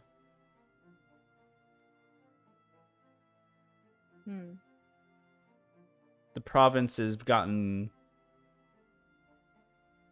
a bit pushy. And that's where he ends his sending. her grip on the door just tightens for a second, and she just kind of starts to worry her lip with her teeth. But she proceeds to open the door and like step out anyway. And she just stands in the hall to breathe. Someone's like walking in the hall, sees you, and just like kind of like looks at you, sees like the agitation, and they just like turn away from you and leave. It's a good idea. And you're there.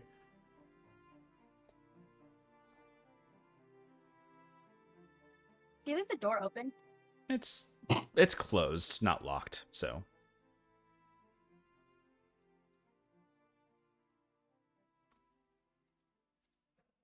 I'm working on health potions now. Glacier's like, oh, it's like points at it. It's like, and she like watches. Come here. Yes. Crazy thought. Mhm. Do you think I can make a healing shot? Oh, that would be I'm also interesting. slowly look over. It's like an angel shot. Oh, I could I don't think research that. if you could come up with a way to do that, I don't think anyone's ever done that before. No, that'd be amazing. And I could try and look into the basilisk eye. You probably just need like a casing that can carry the eye so that it doesn't implode after taking the shot and Right. implodes when making contact. We can and workshop it. yeah, I would probably have to find a spore or bud that creates a that can create like a plume of healing. It'd have to be all natural. It's not really much of a magical thing, you know. It's weird, but I haven't found the materials for that. But if I do, I think you could make that pretty easily. But I'll look Okay. into it. You stare at the materials in front of you for making healing potions and already come up with some clever ideas. It just you sit outside the doorway. A lot of thoughts crawl through your mind, but again, your mind's moving to the direction of which the hand crawled, and you're trying to like kind of identify in your head where did you go. But it rings in your head. What did you tell him? Like go somewhere else, find a new friend. Like you're trying to like think about the words that you said, and you wonder if it like how it interpreted those, if it was literal, where it could be. The only thing that pops in your mind is who did the hand know? Who did the hand know? Who did the hand know, Jacob, besides me? Well, who did the hand meet? Can I roll a history check? Sure. Thank you. That's a 16. Well, I met all of you guys, for sure. Didn't meet Glacia. Right. But there's... No. Zenon was there. Mm-hmm. The hand knew Zenon. He was the only other person that was around that knew that hand other than you guys. And Behringer, obviously.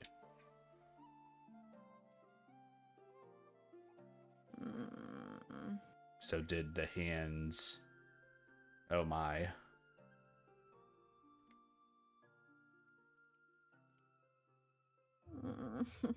Idris just like kind of like holds her head for a second.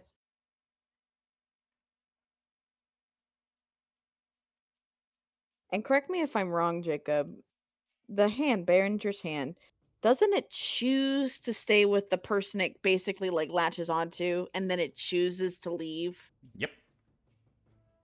So it chose to leave me. Yep.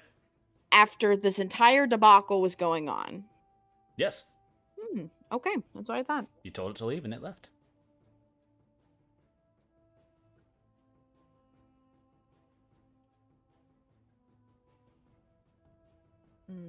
Okay. Well, Idris just kind of like turns back towards the door and she cracks it open. And she looks inside. Where are we going now? Are we going to our Lucia? What's the plan? Somebody figure it out.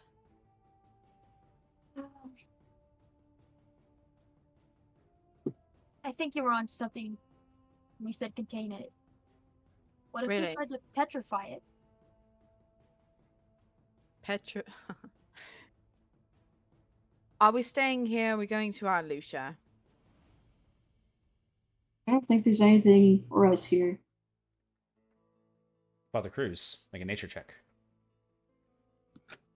The grass speaks to me. Not the grass. The trees. And the Lord. That's a 5. I'm fucking up on that. Something Smoke escapes signal. you. The dementia kicks. I'm using my inspiration. Oh my god. 11.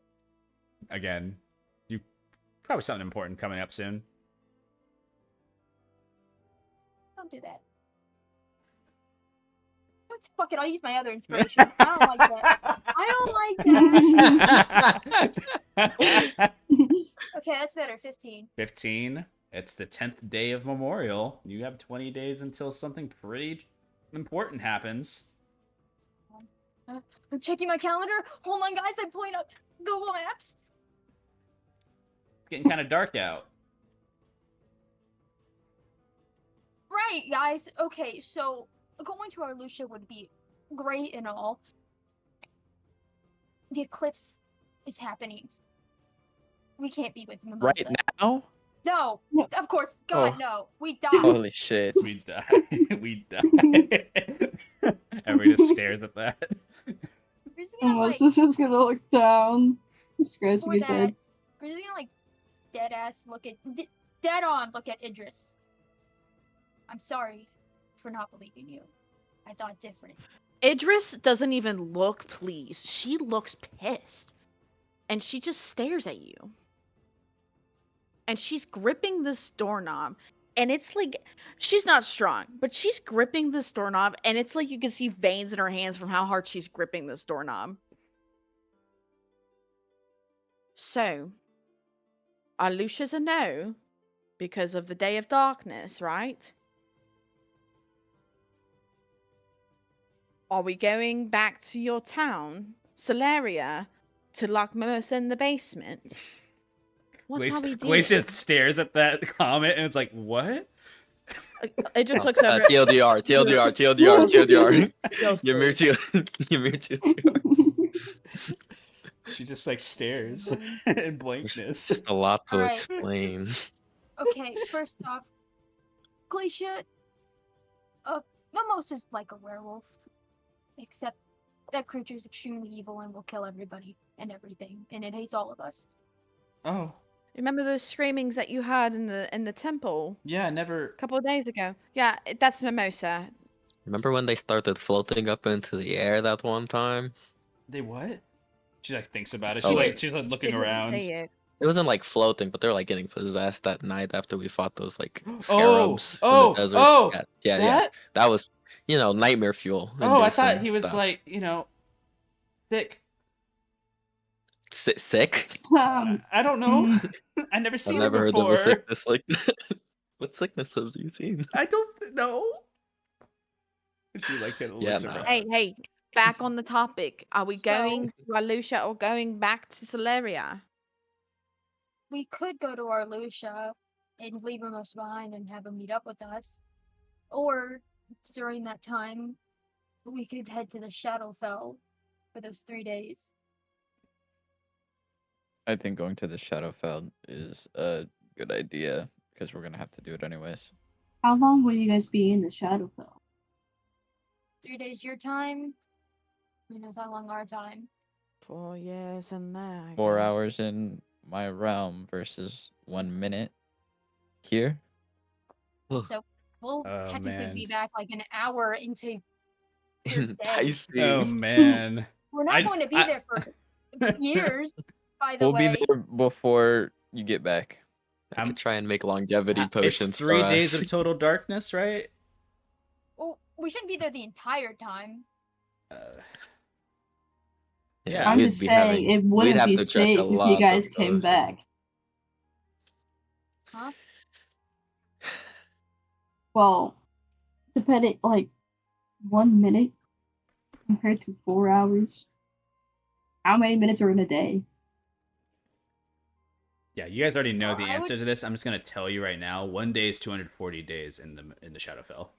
I would say that we go to the Shadowfell during the 3 days of darkness, and then once it's up,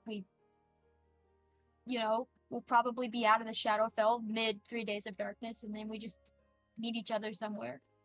Right. You'd have to Or we stay. can go to the Shadowfell after Alusha.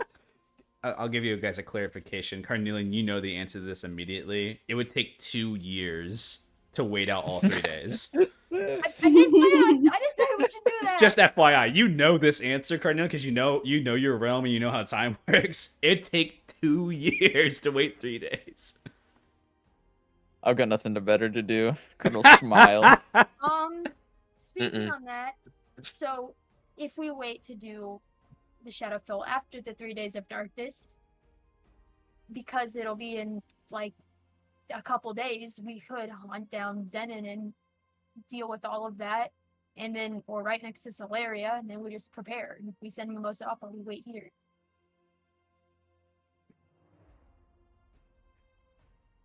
Fair reminder to Father Cruz and Idris. You guys did have a weird haunting episode basically the last session with Zenon, which would maybe imply that he might be on the same material plane as you.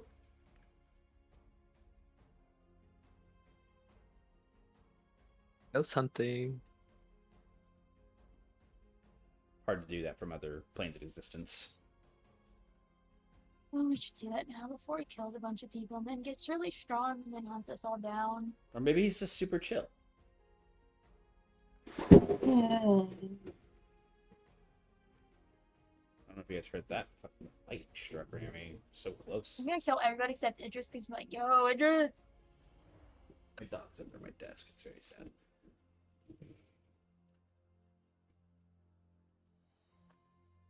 I'm just throwing out ideas. You all can discuss.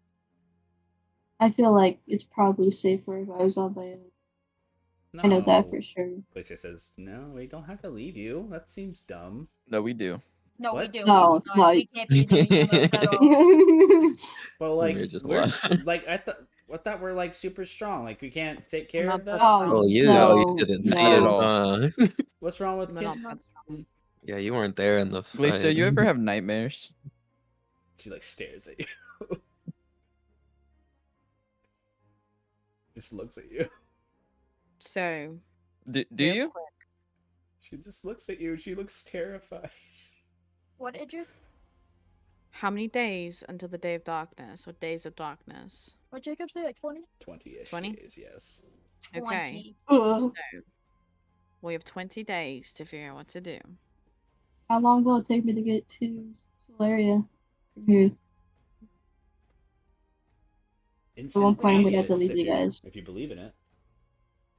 Jacob.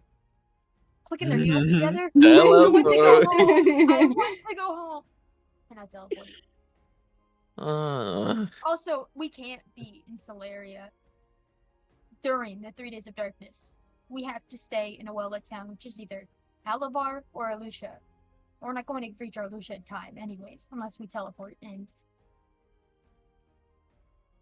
Wow, if we- look what we have here and wherever we are. What if we bought a really nice house and made the proper preparations for Mimosa? If unless Cruz's we can't house. stay in town, What? we would need a basement with probably 3-foot thick concrete walls. That can't be made in 20 days. And it also needs an iron door.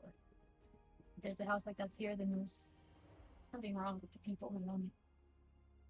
House searching! House hunting. Don't you have a what is it called? Those little teleport pad things. Don't you have one of those in Solaria? Does Chris have one? I feel like it's down shit. No. Yeah, no, that's No. Major kingdoms. Broke place. Yeah. He's old school. But you can use major kingdoms to get to those places. You can arrive to the outskirts of those locations. What's the closest one? You're in Halibar. Here. Okay. We're supposed to dig down. We could I guess travel and then Mimosa can I be mean, it also might teleported. be faster to use the plane hopper to get to Oracle and then travel from Oracle to Solaria. That might be faster because then We you can't wouldn't stay in have to. Solaria. Yeah, but if you're trying to get to like point to point places and seeing what the most safe place is, middle of fucking nowhere probably is the best. No, no, he's lying. I mean, you I'm guys don't just know. Lying. I'm just saying that we can travel like normal until Mimosa needs to go, and then we'll give Mimosa an extra day just in No. case. I don't. We can't be out during the 3 days of darkness. We have to stay in a well-lit town. Yes. Do So you we forget that Velu can basically teleport us anywhere? Teleportation. Let's handle it out. You hated Oh, teleporting, Ymir. Listen. It's fun, but I throw up a lot. The day before the eclipse happens, we teleport, send Mimosa to Solaria, lock them in the basement. We teleport to one of the major cities. Preferably, she kind of gestures around Halavar, wherever. Mhm. But Two trying to teleports. say that we won't have enough time is a little incorrect. We'll have time. It's just not going to be traveling the way that you all want it to be. If we want to maximize our time doing whatever it is that we need to do, that is our best bet. Because traveling on foot and basically wasting time traveling and sending Mimosa to Solaria by himself, it just doesn't seem right.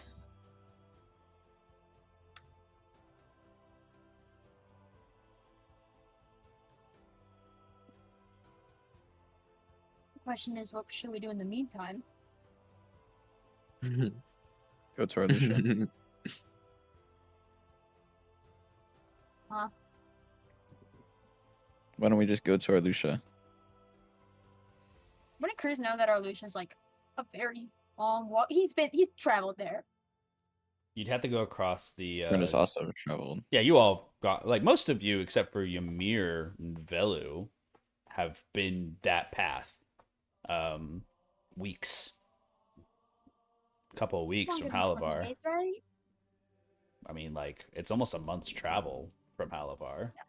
Like it's substantially long. You're going through the northern range. You have to go across the around the Brocken Forest, and also you have to travel basically to like the top peak coast of the Western continent. Like, yeah, it's one of the most longest treks from a major city or kingdom. So yeah, it'd be like a month. Definitely not enough Good time to means get there. there and on foot. Wait, I have an idea. We could travel as far north as we can. I mean, we could also use planer helper. Right. It'd Yeah. probably be the easiest. If we want to teleport near Arlusha, not just straight into it, that'd be great.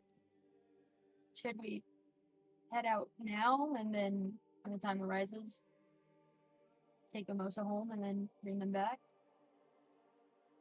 Yeah. I don't see why not. Should we try to deal with Zenon in the next few days or leave now?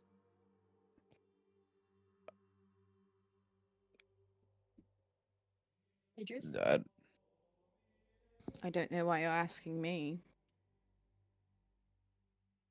I feel like you've made a point that you feel like we don't ask you enough. And I'm not saying this to be mean. I'm saying this that we need to change.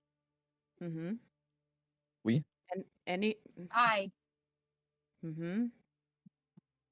I've said everything since the beginning, and it was dismissed every single time. Doesn't matter. I can sit there and scream it from the rooftops, and I'd still hear, but we can still use your myth curse on it.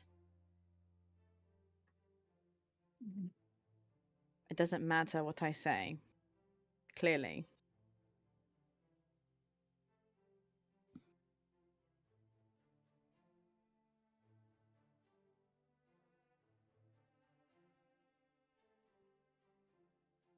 So one of you decide what we're doing, and we'll just go do it.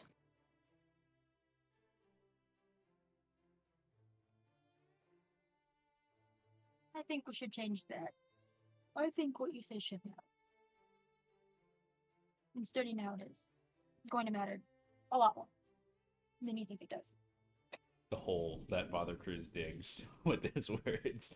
You can see Oh it. my in his God, face. I'm Idris, trying! Idris just like stares at him.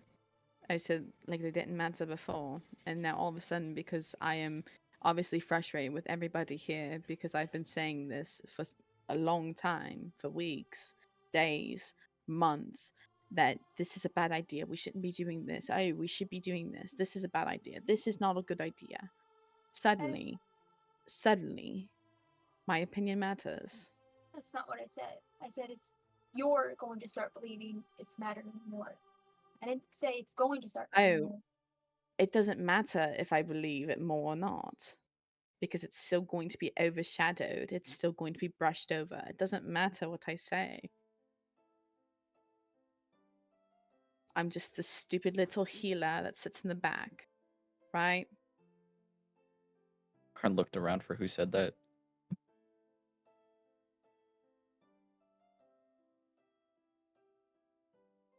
What would you have us do? Stop dismissing what I say. If my opinion truly matters in this situation, when I'm sitting there saying, I have a choice to do X, Y, and Z, it was my entire argument in Caldora. I didn't think the hand should leave. I thought we should have held on to it until we found something safer to do with it. But Ymir gets to choose to leave to go to college, and he can just decide to do that. But I can't decide to say keep the hand until we have a better solution. Where was At my this choice in point, the matter? Velu is going to speak up because Velu is now a little bit annoyed, and he's not hiding this. And he'll look directly at Idris. You keep saying you all. You do know that I didn't say anything, right? About the hand? You were going to use remove curse on it. Yeah, but that doesn't mean that I was going to kill it. Right? No offense, Velu, but when I say you all, I'm meaning the entire group. I know, but you think that everyone is against you I'm not when we're saying not. everybody is. But I'm it's the way you say it, the way you like portray yourself. You've been really mad at us, at every single one of us, and you think that we're against you. Am I wrong? You think that Is it incorrect to whenever feel you that say, way? I've been dismissed time and time again, Velu.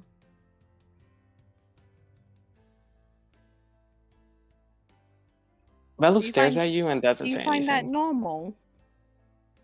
No. Neither do I.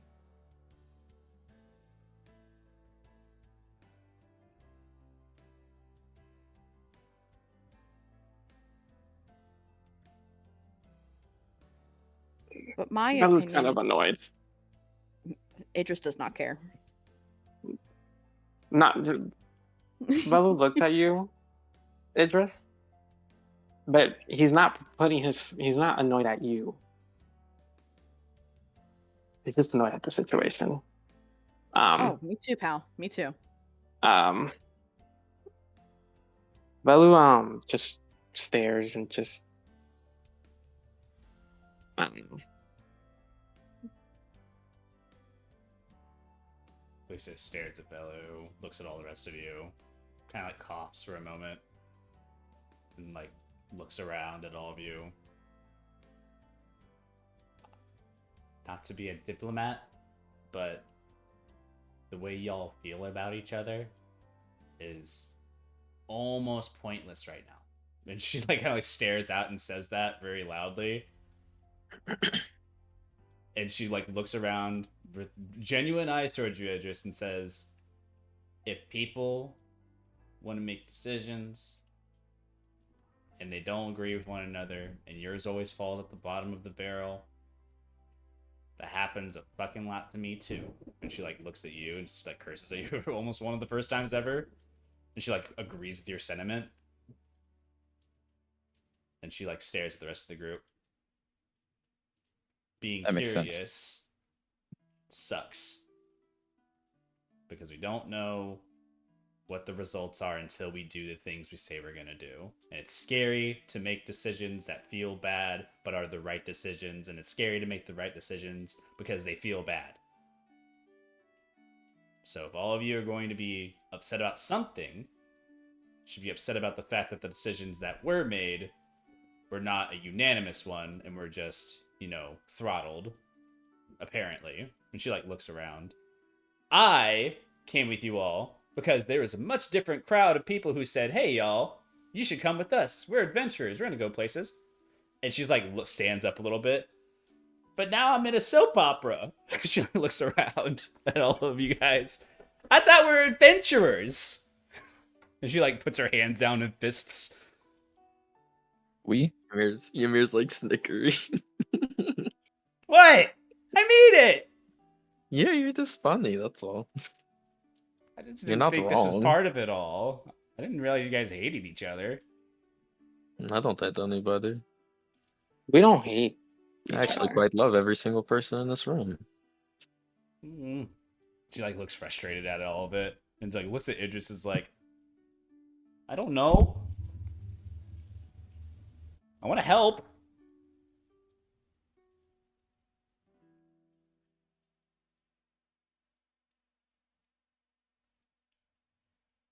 My friend. You're right.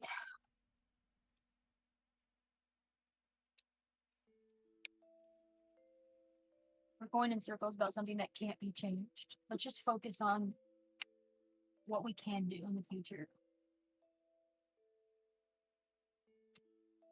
She kind of like clearly like looks a little defeated, seeing it just like not response, and she kind of just looks around and says, "If we go to our Lucia, I can talk to my mom." Thunder just hit my house. Do I have internet right now? Oh, I do. Okay, thank God. I just saw everything in my house flash. Holy. She kind of looks around and says, if I get home and talk to my mom, we could figure something out. Maybe there's something there that can help Mimosa too. More information's better. And maybe from there, that helps us in some way. And if it doesn't, then we go to points at Father Cruz, your plan. And then we figure out points at Idris. Anything that you want to do, because obviously you want to do something, right? Idris just blanks at that. You don't want to do anything. You just want to talk about it. Talk about what? The things that we're just talking about. She like covers her face. Oh. Yeah, the frustration that you're experiencing is something I was, I've been actively experiencing too. Yeah, maybe. Whatever we need to do first, I guess. She like stirs herself again. She her hands are a little shaky, and she like looks around at the group. Let's just do our Lucia, because I feel like my mom's mad at me, but I don't want her to be mad at me. She like points at all you guys, because that's bad.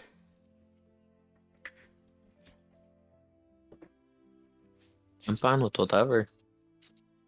Then let's move. There's no point in sitting around here. I will pay for the travel. You don't have to. You're It's very kind. fine. And she like looks down.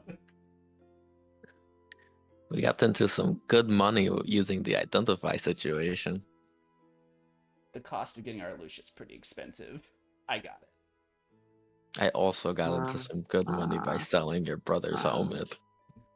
By what? Oh yeah. You were there. Yeah. I don't even know what that thing did. Something useless. Shrugged her shoulders. Or something It's not like he was using it. It's strong. magical, probably. It stops you from being surprised. but like he can identify where it's at. Oh, that So was a sleeping helmet. yeah, I remember that. He had a helmet for sleeping. Yes. He never wanted to be paranoid. surprised in the middle of the night. Now he doesn't Can- have it anymore. Can we move? Yeah. Yeah, I'm good. No rush, or I guess there is kind of a rush. And she looks at Did I finish my potions? I'll say you guys can take a short rest. Just in general, if you guys haven't done so, you may take a short rest if you want. You don't need to, unless you need to recover some things. But in your short rest, you do make a healing potion. Greater healing potion will take some more time, but make a healing potion. No. You already make a potion of just- poison too. Okay. Oh, wait, I didn't make my 2 potions of poison. If I didn't make my 2 potions of potion, then I No, will you have would- done that instead of the healing potion. That's what I was saying. Is you get your 2. So if you wanted to do, Okay, then Yeah. those 2, not the healing. I didn't make any healing. you were preparing it for the next time. Hmm. Understanding the concoction. But yeah, if you guys are done here, the room that you guys had like taken for a few silver, you guys exit, right? And you guys start moving through Halavar. Plane hoppers in a direction. Ymir, you have a package. Don't know if that's interesting for you. And Oh, yeah. Can I mention that? you I'll can be like, grab, wait, can I pick something up before we leave? Holy shit, I forgot. you can grab it along the way. It's fine. Okay. On your arrival to the Halavar Post, which is just a couple of buildings scattered throughout Halavar, Father Cruz is familiar with this. There's 2 things. First thing is your package, and secondly, there's a bulletin out. And I don't know if anybody joined you into the post. There's no other packages for anybody if you all check for it. But there's a bulletin out for like a news article, and it's pretty interesting. You can make an investigation check if you want to spend some time looking at it. But it mentioned something about Genesis. Yeah.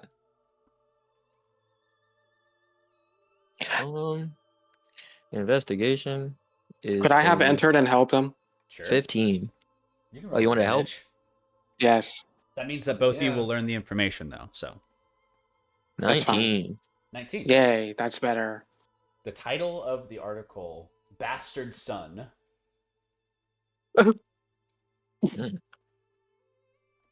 This reveals an article of a conspiracy of some kind that's floating around on the Western continent, and it has made its way over to the Eastern continent.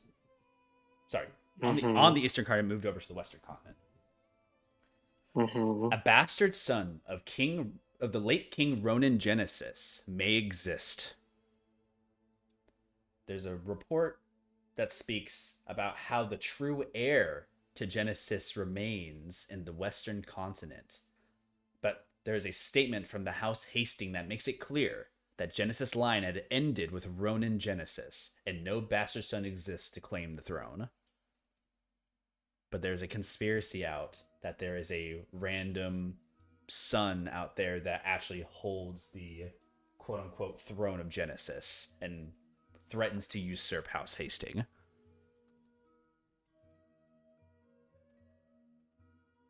Belu's face reading that is filled with dread. Am I missing something? Politics. No, nothing at all. Nothing.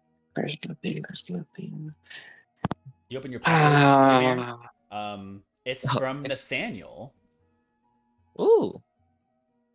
Bella, you look at the package, it's the same sack that he was carrying kind of like when you were seeing him in your like summoning brand. It has a note. You were not here in the morning, so I figured you changed your mind. However, I brought you this from my first classes in Blazon Academy. Perhaps it will help. You have a book called An Introduction to Magical Theory. You open the book, and there's a prelude to the chapters available, and you read it. It is written by Alaric Blazon, the headmaster a Blazon Academy. As our universe expands, humanity proceeds to expand with it. And so does the arcane. To be compelled to understand magic in its entirety is a fool's ambition. Wizards isolate their research to schools to better combine the universal knowledge as a whole. Magic is similar to life itself. How it is born, it lives, it dies. Nature challenges the unnatural every moment. And this introduction shall widen your understanding of what separates the mundane from the magnificent. And there are 10 chapters within this basically college textbook.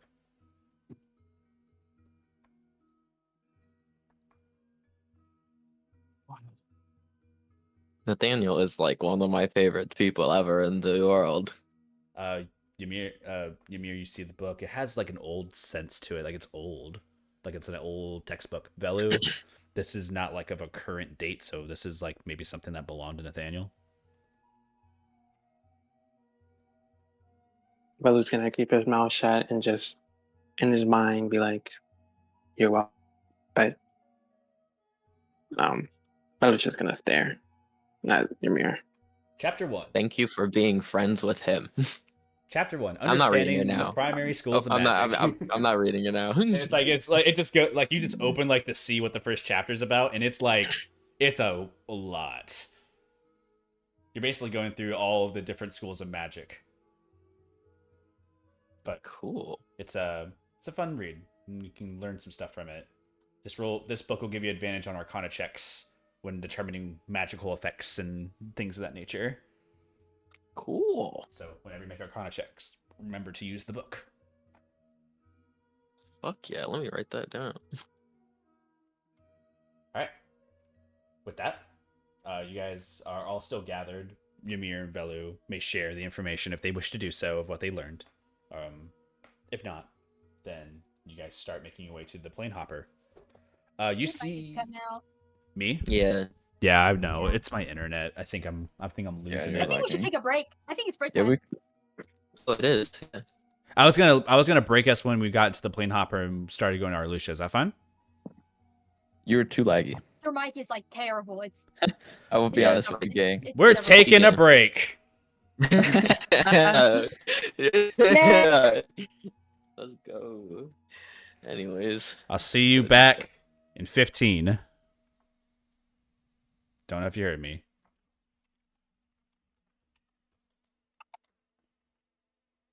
All right.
I'm gonna come back to the audio real quick.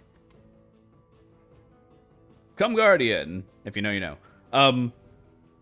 I know. Anyways, I said we'd do it in the mid-session. I didn't lie to you all. Did one in this session. We're gonna go back to the stats, and I'm gonna tell you guys all the stuff now because we, with the help of my friends and the power of friendship, are able to get everything squared away. So we'll start from the Emma. Strength 10, Dexterity 13, Constitution 14, Intelligence 12, Wisdom 13, Charisma 14. Emma, or Potato, you were the most varied in your responses. You had the most spread in your results. I'm spread. Okay. I'm like butter. You're the most varied is what I rated you as a trophy. Your highest two stats are Charisma and Constitution, which in my head, if I were to recommend you a class, I'd recommend you go Sorcerer. So Okay. just a thought in the back of your head. I'm going to tell that for everybody.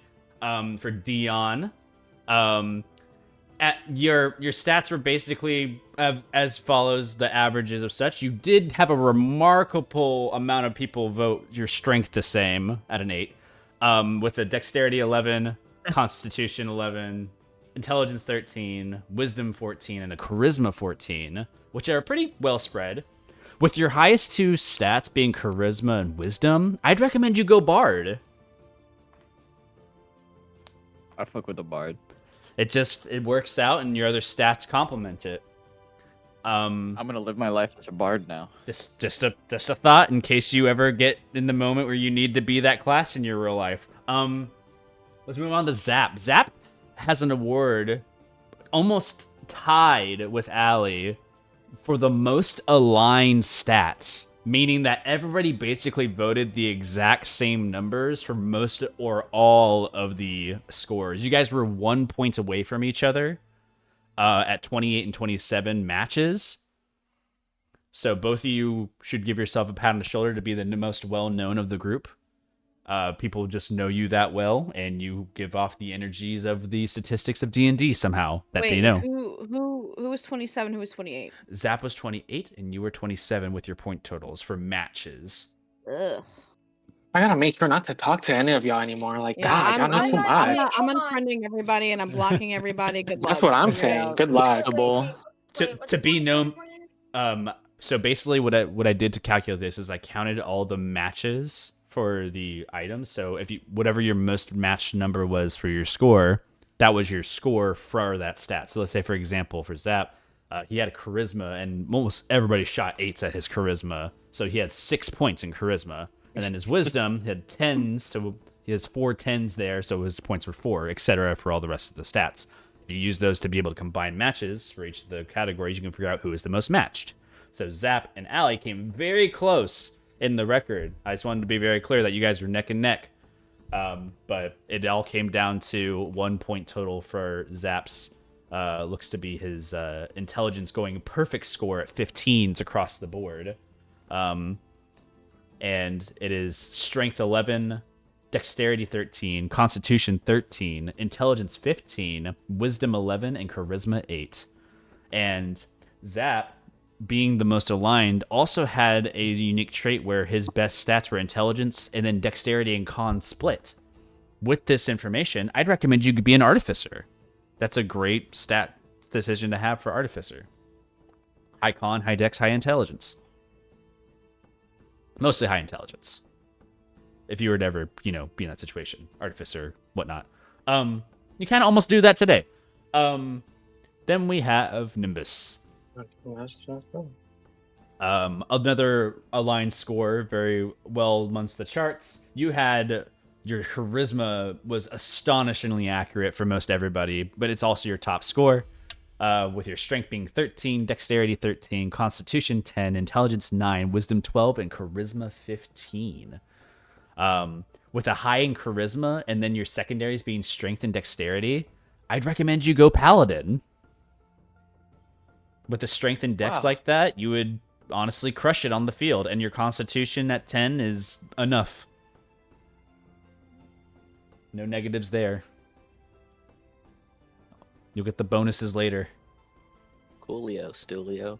Interesting thoughts. Then we get to Allie, our second runner-up for the most aligned in their votes. With a resounding dexterity meeting at 8s across the board, also matched aligned with intelligence, basically almost all 15s. Your strength is 10, dexterity 8, constitution 12, intelligence 15, wisdom 14, and charisma 14, both split evenly. With an I don't know why you guys think I'm so smart, by the way, because I'm more charismatic than I am smart. And Just I think letting that's you why know. it was split across the board, honestly. You want me to tell you why we think you're smart? Because one, you're a nurse. I don't Hello? care. I am more charismatic than I am smart. I'm so stupid sometimes. The people Womp. have spoken. Womp womp. Smart. The people All right, I'm have leaving. Bye. spoken. They believe in you, in your intelligence, and your charisma, and your wisdom. Your wisdom is one of the highest in the board, period. Like, no one else has a matched wisdom to your actual, like, stats according to everybody else. No one rated 15s on wisdom for anybody. So, consider I that. feel like a lot of your charisma stems from your high wisdom because you know something and you're like, I must inform you about this because I'm very knowledgeable. It's also insightfulness That's how I see and all it. that other stuff. You know, like, people just don't read on people well. But it's interesting. Allie has bad insight there for a little bit. Thanks, Dad. I said that to him yesterday. But yeah, with a high intelligence and then a wisdom charisma split, you're the most likely to be a wizard out of the group. Like, you have the wizard stats. You're a wizard, Harry. You're a wizard, Harry. Yeah, high intelligence and then wisdom charisma. And with a dexterity drop and some strength and con, you're surviving and you're casting spells. Shadow Wizard money gain, I guess. I don't know. Fuck that bitch. And then we have Kat. Kat, you have some pretty good spread around. Your most likely was intelligence at the top and then charisma at the bottom, which I think everybody knew mostly. But strength 11, dexterity 13, constitution 12, intelligence 15, wisdom 12, and charisma 9. With your highs in intelligence and dexterity, hate to say it, you'd be a rogue. You know? Out of all of them, with a high dex, and also your strength score accommodates for that as well. Neon. It's full rogue. I'd recommend that with flying colors. I didn't have any other secondary choices there. I had a secondary choice for Allie for druid, but the problem is that the dexterity being low for druid causes an issue in regards to doing wild shapes and other types of spells and movements. So between the two, I think that's the most rub. Did I forget somebody? Yourself? Oh yeah, thanks guys. I gotta wait my hair back. You guys can see the hair like fly. Anyways, Oh my god. Jacob, who had the most mid stats of all, basically. No real matches. Everything was like 3s across the board for matches. My horrible thing of dexterity, apparently, that I knew not about, I have learned today. I thought I was pretty dexterous, but you know, I don't know. But highest is strength at 15, dexterity at 9, constitution at 11, intelligence 14, wisdom 12, and a charisma 12 from the rating of all of you guys. With a high in strength and intelligence, I'd be a perfect fighter, which means I'm the most boring of the D&D classes. Congratulations, Jacob. But fun. Fighter. Anyways, playing a fighter and being a fighter are way two different things, dude. Welcome, Jacob, to the Fighter Club. Anyways, that's all your guys' player stats. Thank you for doing this as a kind of like a fun project of some kind. You guys can be honest with each other about your scores. I have all of them, so I know what you guys did for one another. But, you know, at the end of the day, it's nice to know that we have almost every single person scored well above, except for Emma. No one knew Emma at all, apparently, or Potato for like any of the reasons. She was the most uncanny person to be. You had 8s across everything, 15s across everything. Like, you're the most varied of us all. I'm just different, I guess. Yeah, man. Serious. Yeah. Meanwhile, Zap and Allie hold the champion title of being the most well-known amongst the group as far as their statistics. Allie, let's make a pack and not talk to anyone and like block them all. You know. Crazy. You're so funny. Oh my god, thank you. Anyways, But it's y'all put 8 for my charismatic. Like what? Charisma. Yeah. No, I put Yeah. that Yeah, there. bro, you do not And deserve I that. stand Yeah. by that shit. I think I we all think did that's that. eight charisma. I You stand know- on top of it. Like, I both band put together. myself a 10. I was the 10, right? Because I was like, I have to speak in front of my That's so boss. I funny. have to speak in front of students. I have to speak in front of professors. I was like, I have some charisma. I'm not dead last. That is fucking Diabolical. crazy. Get the fuck out of this VZ. You know what? I'm leaving this Charisma is not campaign. just speaking. Charisma job, is you like could talk. how good you are. Like, oh my god, my toddler can speak. He's got writ. By the way, also out of all of this, just as a thought process, no clerics. Not a single one of y'all. We're screwed. Except, That'd Yeah. be like Let's be wisdom and honest. intelligence, right? well, Bard is like the closest thing you guys got, along with Paladin, with yourself. I So got you literally, guys type shit. Dion and Nim are the supports in this comp. All right. All right, let's go, I'm Nim. pretty chill with Paladin. Hey, man. Pretty cool. Dion would be like one of those bards with like an animal wheelchair. Okay, we're gonna move on Well, into why the do we session. bring up the wheelchair again, man? we're going into session. Amongst the town, city, kingdom of Palavar, you guys move across to plane hop over to Arlusha. Any final things before you leave the city? You guys are kind of Scrolls. on your way. Can I find scrolls? Okay. Anything else? From me or from like other people? Wrong place. Anybody? I would like Maybe- to see if I can do something with this. What's the thing that turns it to stone? I didn't add it in my inventory yet. Oh, it's a Basilisk basilisk eye. Yeah, it's still my inventory. Basilisk eye. The answer right now Thank you. is no. I'll just No? tell you that now. Okay. For scrolls, Velu, if you go to a shop to get scrolls, the cost of getting the material components is going to cost you around 50 gold. But you'll get Can you'll get 5 blank scrolls. I get 50 gold for 5 blank scrolls? Yes, you could copy. That's good. those Can I to do 2? scrolls. And on top of that, along with the 5 scrolls is the inks you would need and required to do that.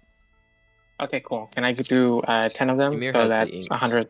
Sure. You don't have to pay for the inks. Ymir has the inks. Do I still have to pay for the ink? How much ink do you have, Ymir? I don't know. I'm I getting that. remember I stole a bunch of shit. Oh yeah, that's right. at the Yeah, beginning. we'll say you have enough, and then that'll be I have a enough for lot of what scrolls, too. Velu's stuff is. So do I get a discount? What? No. It's still 50 gold. You have to buy it. It's a set. It's not like a. Wait, you have any way of proving a discount some way? No. And then 50 gold button. Okay. Yeah. Fine. You just take some scroll scribing tools. I think there's scribes tools. I don't know if you can search this up, but scrolls, ink, parchment. You got the works. But enough to make 5 spell scrolls. Okay. As far as making them and what their costs are, that's all up to you. But the 50 gold is just for the materials. All right. Anybody else? I think you were saying something, Kat. I don't want to advertise my religion. All right. You make a charisma check for me. Okay. Base charisma. 23. No guidance. All right. Oh, I can't. I thought you couldn't guidance. Wait, you can now, can't you? You can, but it's too late. You already rolled. 23. No, it's a skill. Yeah, well, skill check. Anyways, charisma 23. It's pretty high, anyways. You get some people to flock over to the shrine. You don't get to see it in action, but your good word and pamphlets spread across arrive at some doorsteps of some people, because in the South Arc, some of the closer religions of the South Arc are not of like memorial or any of that nature. It's not really your fault in any way. It's just more of a it's just a interaction that occurs that's a little, troubled. For example, like the Church of Magent is closest to the south, which is just like the Church of the Arcane, basically, and like where magic comes from. Talks about, like divine magic, and like you're doing it kind of like approaching the south arc towards the planar portal, and some people are just kind of looking at you like, yeah, but like why don't I just like cast like Revivify or something? And like they're like kind of arguing with you a bit, and you're like, but think about the turnaround of your life, and if you're that satisfied, would you really want to blah, blah, blah? And it's like a whole conversation, and then you get pulled 90 by and Revivify? you get like pulled across by Glacia, who kind of like guides you to keep walking a little bit more. It's like, come on, we gotta go, and like kind of leads you away from these people. But some of them seem interested, even if you're 23, and you sparked up enough like civil discourse to make people question and look into it more. So, yeah, you guys arrive over to the plane hopper unless any of you guys need to do anything else. Mimosa, Glacia. Idris, Ymir, Cornelian, Belu. I can't do anything with the Nope. basilisk guy. So. You have no idea what... I mean, you were told, but like you need some time with that, some Tinker's tools. You can't just sit here and do it. Okay. Be like a short rest, long rest situation.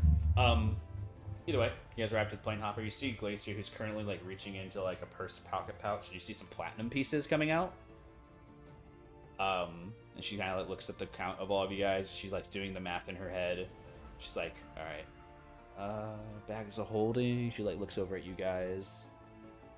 Those are gonna go through checking. She like points at all like the haversack and like any bags of holding, bag of holding. Like she's gonna point them all. It's like, do you want me to pay for the premium checking?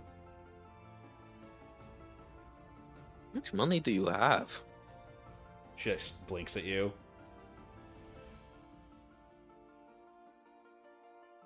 I can pay for it. Oh. Belu nods. They won't take your stuff, basically. They'll just, you know, you're paying for, like, escort. And you also don't have to go through the nullification thing. Hey, No, Velu. you pay it right now. Hey, Mm, Velu. Okay. Yeah. Should you return that book What book? in the library? Oh. took a long time ago?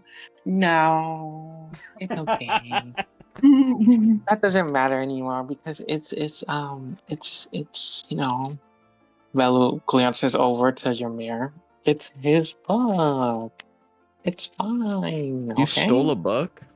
Ymir dumb smiles over, not really understanding what's going on. I did not steal a book. A record of my name is being kept at the library. It's not stealing. I copied it. But So you any stole its information without paying. No. What? You rent it.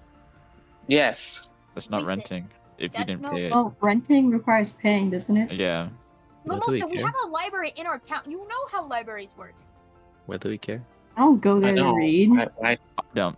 Lucia's like standing at the line for the planar portal. She like looks at all of you guys. She just makes eyes of like, "Are you coming?"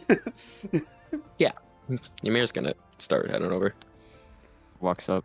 You guys like go through a secondary entrance beyond the line that's there for the plane hopper. You see people who are on the stairs look at all you guys with like grimaces and mean mugs of you guys like getting through the line faster.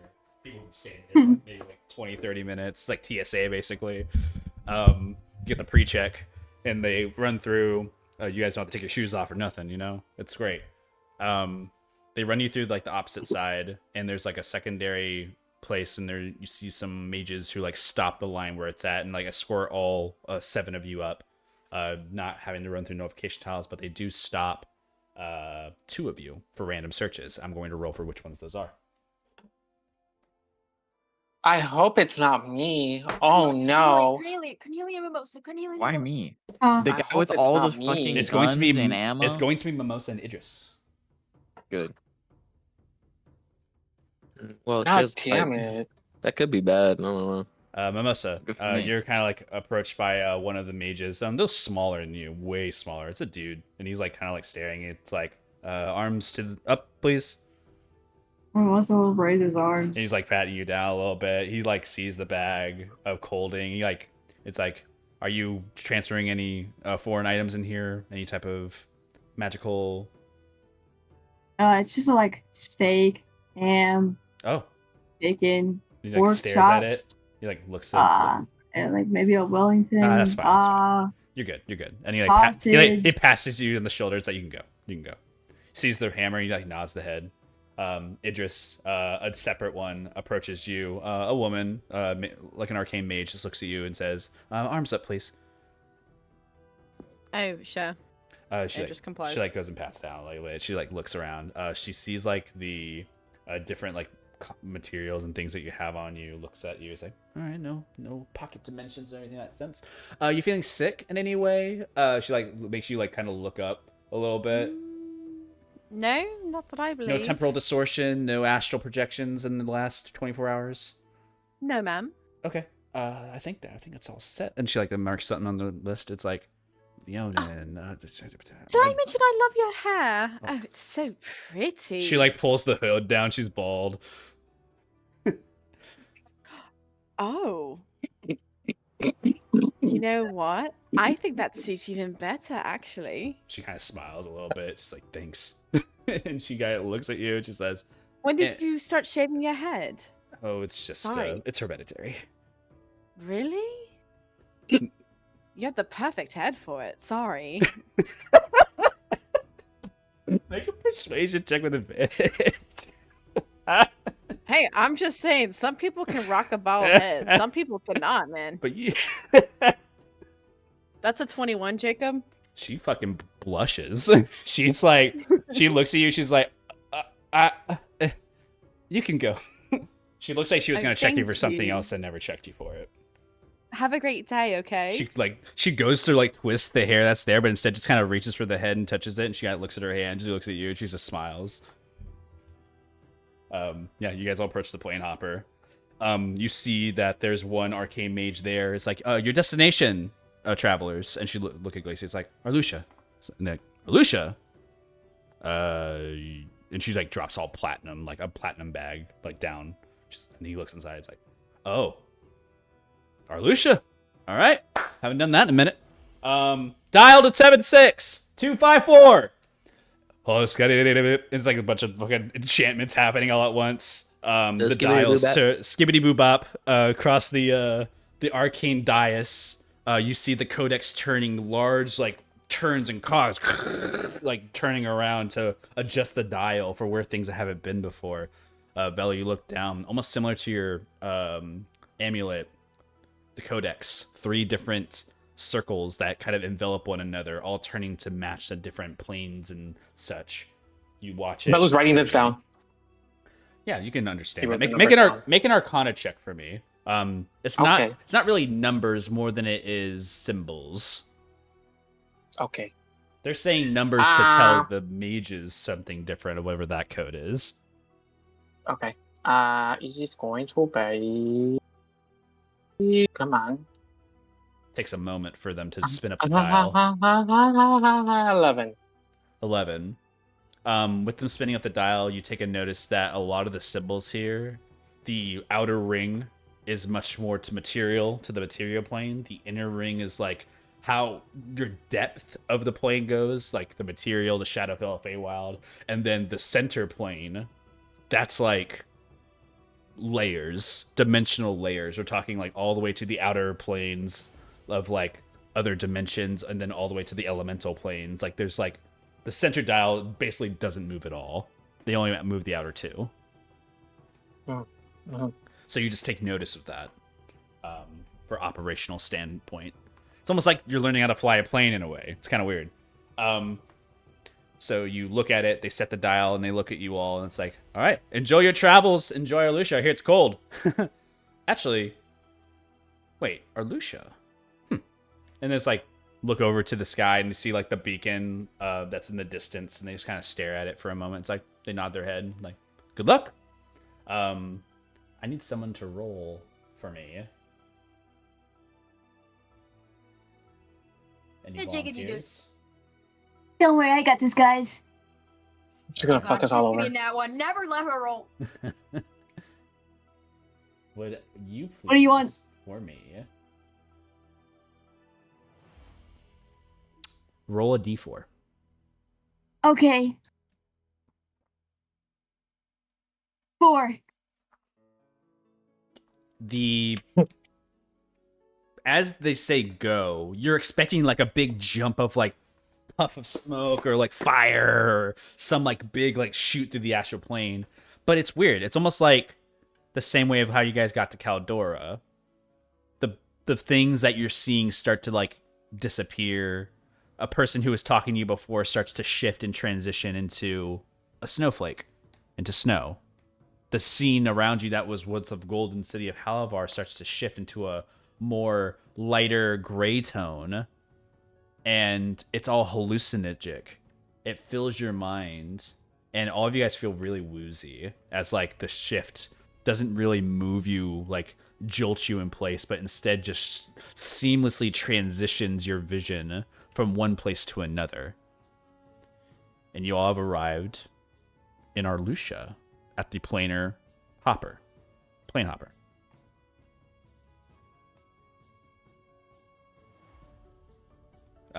It's a bit of a strange predicament that you're in because a lot of you have never been here before. So I'm going to say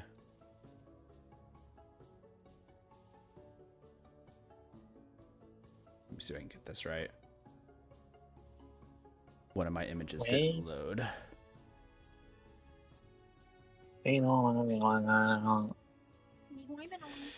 One of the major portions of the Kingdom of Arlucia is the Plane Hopper's location, which is kind of central to the entire city versus, you know, how Halavar has everything on like this north and south arc. Arlucia immediately feels brisk and cold to any of you who don't wear like a coat of fur or anything of that nature. To those of you who've been accustomed to basically the heat of like August time frames. It's now approaching into the months of the colder years, and a flurry of snow is emerged. It's not falling upon you, but you do see that snow has fallen recently.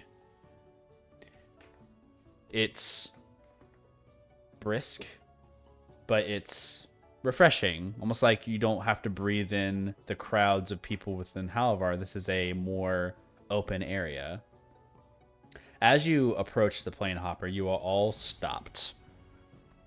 You see Marks Velu make a history check as guards approach with certain marks on their crests. Okay. It's going to be a... I can't type. Oh my god. 23. A 23.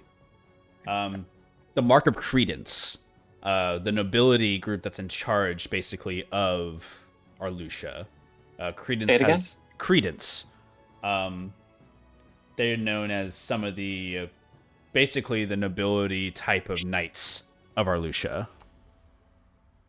Okay. They approach you guys who have all arrived at the portal. No sanctioning is like required. You see that immediately upon arrival, Glacia drops her form, going from her previous form of Elsa into Glacia.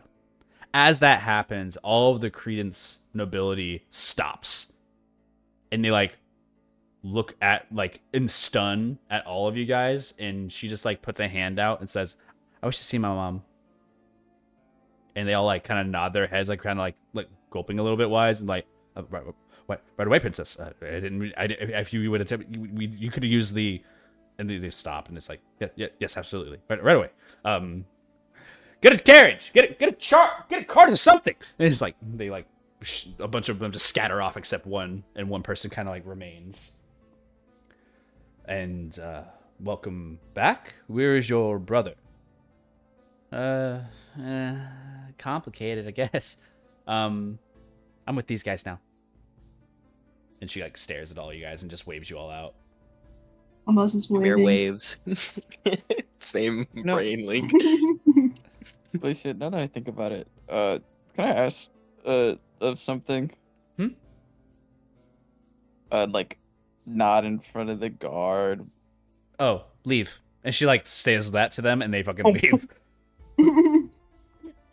You have the power to do anything you want here, can't you? Not exactly, but a lot of the credence listens to what I say because my mom will. Anyways, what do you need? Oh, Karn looks down and he starts like kicking the ground.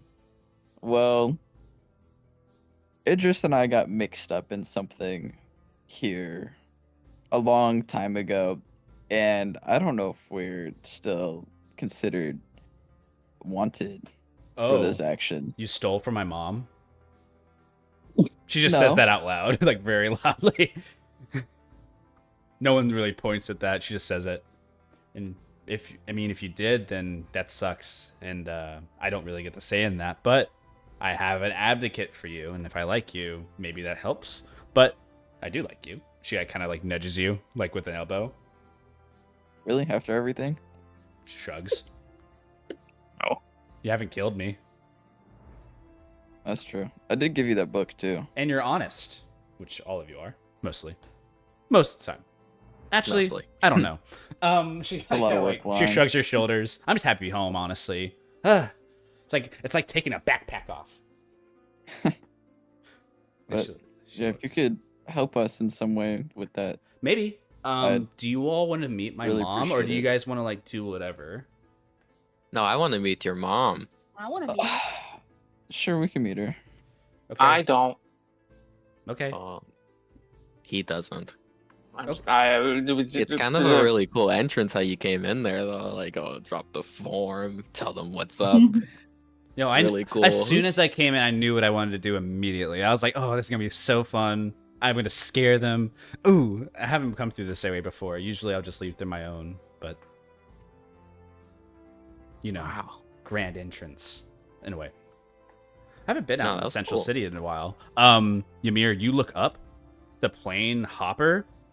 Above it, you can hear the humming of the Arcanium beacon. Hmm. You just hear like It's whoom, like- whoom, whoom, whoom. His demeanor changes as he's low-key forgot about that. Make an Arcana check for me. I'm using my book. Sure.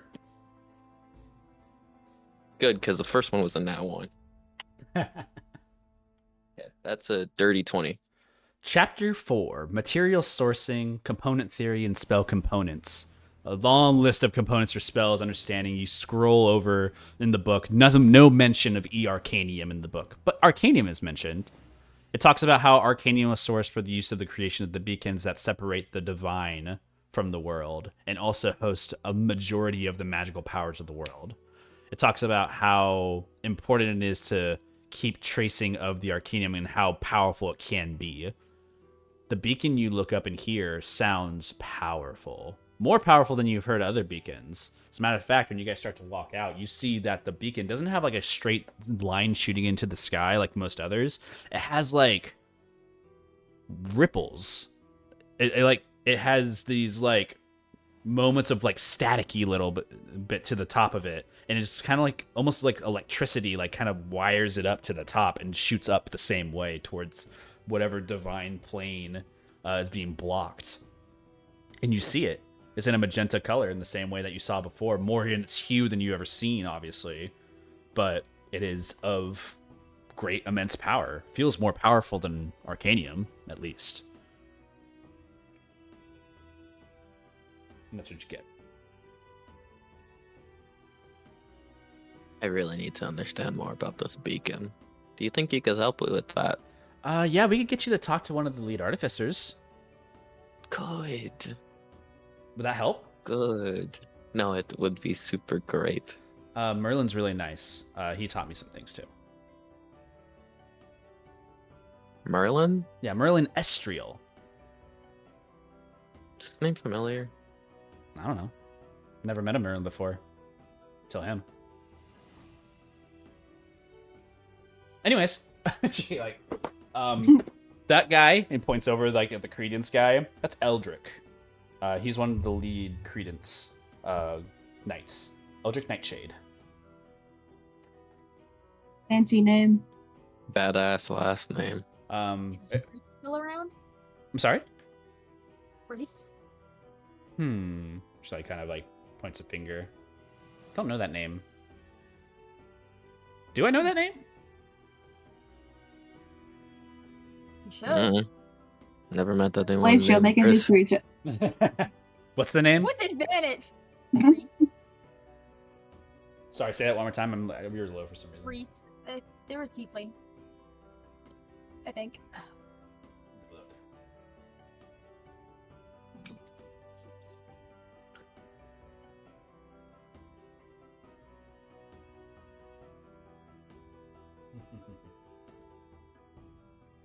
Yeah, they shrug their shoulders. I'm like, I can't remember the name. I'm sorry. There might be around though. Whoever it is. And she kind of like stares at everybody. As far as like what's going on with you, and points at Carnelian and Idris, maybe you best stay with me because they can't really like ask you questions while I'm around, so it might help. Okay. Me too. Wait. I don't know. So you're going to see my mom? Did you... Uh, Let's get the full tour. Come on. All right. Fair warning to all of you. She puts her hands out. My mom is a ladron. Do you know what that is? No. Nope. Yes. I think so. She like looks at you, Mir. You do? Please Some explain. sort of weird elf thing from the Fae. Yes. A seasonal fae. Do you know what that means? Winter. Yes. Thank you. If I could give you something, I'd give it to you. That's fine. You're enough. Oh, she like, kind of smiles and just whips her hair. But listen, she is very, very old. Not in a mean way. She has a lot of powers. She can fuck anybody up basically when she chooses to. She's the reason I have powers in general. She's my patron. So that means she can see things that normally other people can't see. So if you're hiding sorry? anything from my mom, she'll know. Yeah, I can't see your mom. Oh. She like looks at Okay. you, Velu, and she's like, "Okay, you do what you need to do. I know that you have ties. Oh wait, oh my gosh, wait a minute. Oh, you're the yeah. You can't go see her at all. Yeah. You know, yeah. You know, I forgot the- about that. I did. Forgot I about that. really did. That's It was, such an interesting thing to forget about. but like, think about like the day we had. yeah, that is true. My dog. Yeah, so y'all all It's been can 2 go in, days. and I'll be here. Yeah. I don't know if Don't I worry can get about you all room and board within the actual grounds of the castle. And she kind of like looks over. You guys see a grandeur castle in the area. It looks very medieval in its trait and on par with what a Frost Citadel would look like. Lots of like awning towers and large areas. And she kind of looks around. Is like, I don't think I can get you board there, but I know some great places in Arlucia where you guys could settle down and get things done. Like northbound area is great. Stay away from Eularia, they're weird. And stay away from the Boon Renegade too. They're also very bizarre. Renegade and what? Eularia. Got it. And she looks at Velu. You really need to stay away from Boon Renegade. Okay. Make a history check Why? for Velu.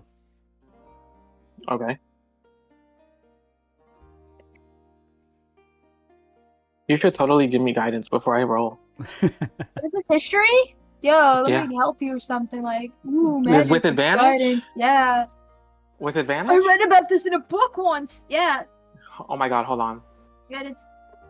I've lived for 300 Guidance? years. I should fucking know. I Wait, should fucking know guidance or some. Yes, advantage? both. You get both. Okay. Guidance is. Oh. If I hit a 4, I'll get a 30. What? Fuck. 27. Still very large. Boon Renegade are Oathbreaker Knights of Hexvalis. Oh, I can't go there. Well, Oh, I you can't don't get a go there. choice of going there. They're around. Oh. So basically, they Uh-uh. exist because they escaped their oaths of Genesis and came here instead. Basically, renouncing the name of Genesis and then joining in with Arlucia. So Yeah. like if they are familiar with any of your history, they would catch on to something. Yeah. So you keep that in mind. You hold on to that one. We're going to time skip a Yeah. little bit to your guys' arrival to the castle of Arlucia, of Queen Valyria, which is really close to Valoria than I realized for Idris' sister, by the way. I was thinking about that the other day. I was like, man, that was like one letter away.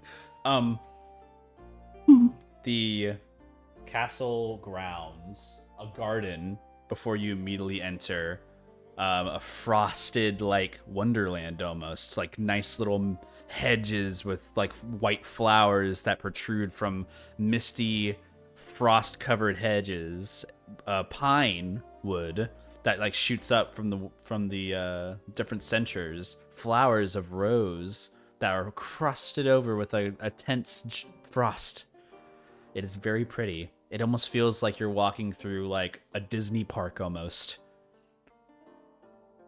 There's a couple of like rambunctious individuals in the courtyard just enjoying their time. It's an open area, but moving past the courtyard into the actual kingdom itself, you notice a large line of the Credence, the nobility group. As Princess Glacia approaches, you see that they part ways, and as soon as you guys arrive, she like kind of whispers into an ear of one of them. Right away. That can be done. I'll have a sending for her soon. She'll be happy to hear you home.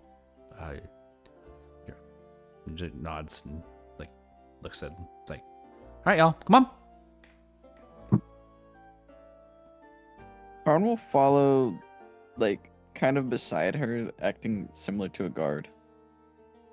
Ooh, Ymir's shivering. it's very cold. I Melissa will assume. take off his coat and just drop it on Ymir. He's doing prestidigitation to warm himself as well, but it's Bye, like, Velu. She like not waves at enough. you. I assume Valu, like, stands there. Yeah, you can be in the courtyard and wait if you like, or you can go walk, Yeah. wander. This is a good idea No, to leave no, him alone. I can stay with them.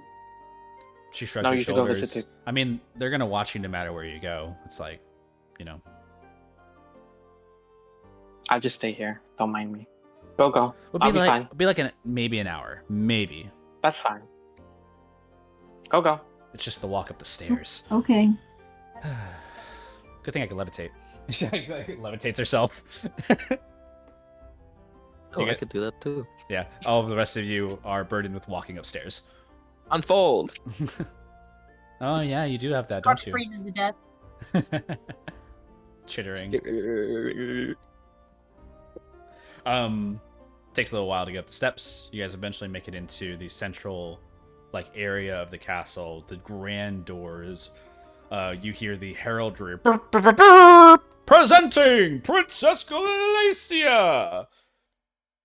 It's like some like weird herald on the side just gets a thumbs up. The doors Do they slowly do creak that every open. time? Yes. They don't know your names, Oh. so they're not going to present you because none of you are royalty. I think. She like looks at all of you. No, she like, keeps walking.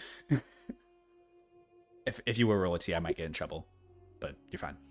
Any secret royalty? Going once, going twice. All right, cool. And Nope. she keeps walking. My mom is located in the main chamber. Apparently, I just got a sending from her. She's looking forward to seeing me. She's heard some things, and that makes me worried. It's worrisome. It's fine though, because we're Awesome. right behind you. Right. Yeah. All right, come on. And you guys start going forward. We're gonna cut over to Velu. What already? Hi. Hey, buddy. Hey, buddy. All right. King. I want to get some stuff out of the way for you. Number one, what are you doing? I'm sitting at the staircase, and I'm probably just observing. Cold, but in a way, it's kind of nice to be outside of the heat too. It reminds you a lot of home. I was about to ask that. Okay. Is there anything like special around? I mean, You see a lot of statues that are in the courtyard. You can go like check those out. Yeah, I would like to. You walk over. You see a statue of some sirs and ladies of the House of Arlucia. You see one glamorous like statue engraving of like a frosted frost giant that like stands at a very large, pacing tall, and it like talks about how like there was a pact of the frost giants and of Valyria to like basically foster a new home here in the eastern continent. And they basically were their first military forces was the frost giants. Since then, she's like given them their own lands and like has sent them off, and it's like a story about that. Oh, that's pretty cool. Yeah, she like kind of walks over to another area. You see something called Northbound, which had been mentioned to you before. It's like settlement type of like information about the different settlements sworn to Arlucia, and it like lists a bunch of things that are part of the Northbound Pact. A lot of northern cities in the Northern Range. You see that there is a name here at the front of it, Iramu Village. It seems like there's a couple of like more farther north entities. Brocken Forest seems to be another area. The Lupine Forest that coasts the area. And you just kind of, inspect around a little bit. You see a couple of the Credence soldiers or knights that are walking around, and like they're monitoring things, but you do see that there are some Boon Renegade like type officers that are also around. They wear different armors, but they're not like inspecting anything. They're just in the courtyard. Their Oathbreaker like garb is very representative of being from Genesis, but being struck through. You see their original houses have been like burnt over with new sigils. Okay. Yeah, you just take notice that their armor has like basically melted marks where it used to have like a house crest, and instead now has like a symbol of their Boon Renegade. Got it. Yeah. You keep a walk around and you try to make no attention for yourself. Yes. No one seems to approach you. Everybody seems to be enjoying their own time. So you just see a couple of like kids who are like playing in like some of like the garden area, and it makes you reminisce. Okay. You hear swords. Ting, ting, ting, ting, ting. As long as there's no Boon Renegade, whatever, I'll go walk over there. You hear two people fencing. You walk up, you see them wearing some uniforms, and like they're doing like this kind of like sword play with one another, like ting, ting, ting. Ha! Anga! Like that's like one of them swipes the sword and like kind of does a parry, a riposte, and you see one of them gets kind of knocked off balance, and he takes a foot and kicks him into the chest, and like lands on the ground and points a sword down at him with a little like rapier, and then he pokes him in the chest again. They get up. You see them just fencing practicing. Like, cool. You don't see A any kid? face. You don't see any faces, but it looks like one of them is younger than the other. Maybe in their teen years, maybe a young adult. Interesting. Okay. No, they're just practicing fencing in the garden. Do you stay and watch this, or do you leave? I stay and watch this. Good forms. Young kid absolutely has no clue what they're doing, though. The older gentleman seems to be having a good time making a mockery of whoever this young adult is. But it's lessons. It's familiar. Mm-hmm. Making mistakes can cost you a life, and they make that very clear in a lot of their lessons. But you spend some time watching and enjoying yourself for a bit. Kind of almost relearning things for yourself. We're going to jump back over to the rest of the group. Eventually, huff and puff later, you guys are arrived to the main foyer, a antechamber, if you will, where the grand hall resides of Arlucia. Walls outskirt about 20 feet high, almost to 30 feet, to accept those of grandeur stature to walk inside these halls. Pillars make themselves known. A chandelier amongst the ceiling of pure like white crystal shines with the sun that beams from a low lit skylight from the corner. You see a beautiful prismatic scene behind a large type of chamber of seats. Multiple seats are available. You see 6 individual seats, 3 to the left and 3 to the right, and 1 major throne. Sitting upon that throne is the Queen Valyria. I'm going to send a picture of that to you guys. I think I might send it to you already in the past, but I'm going to do it again. For the kingdom! Yeah.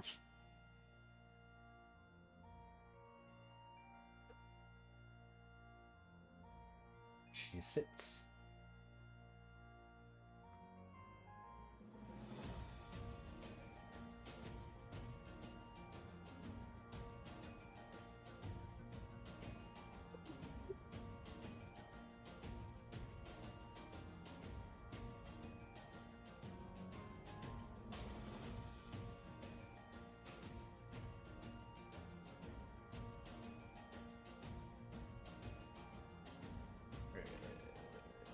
For here, fan arts.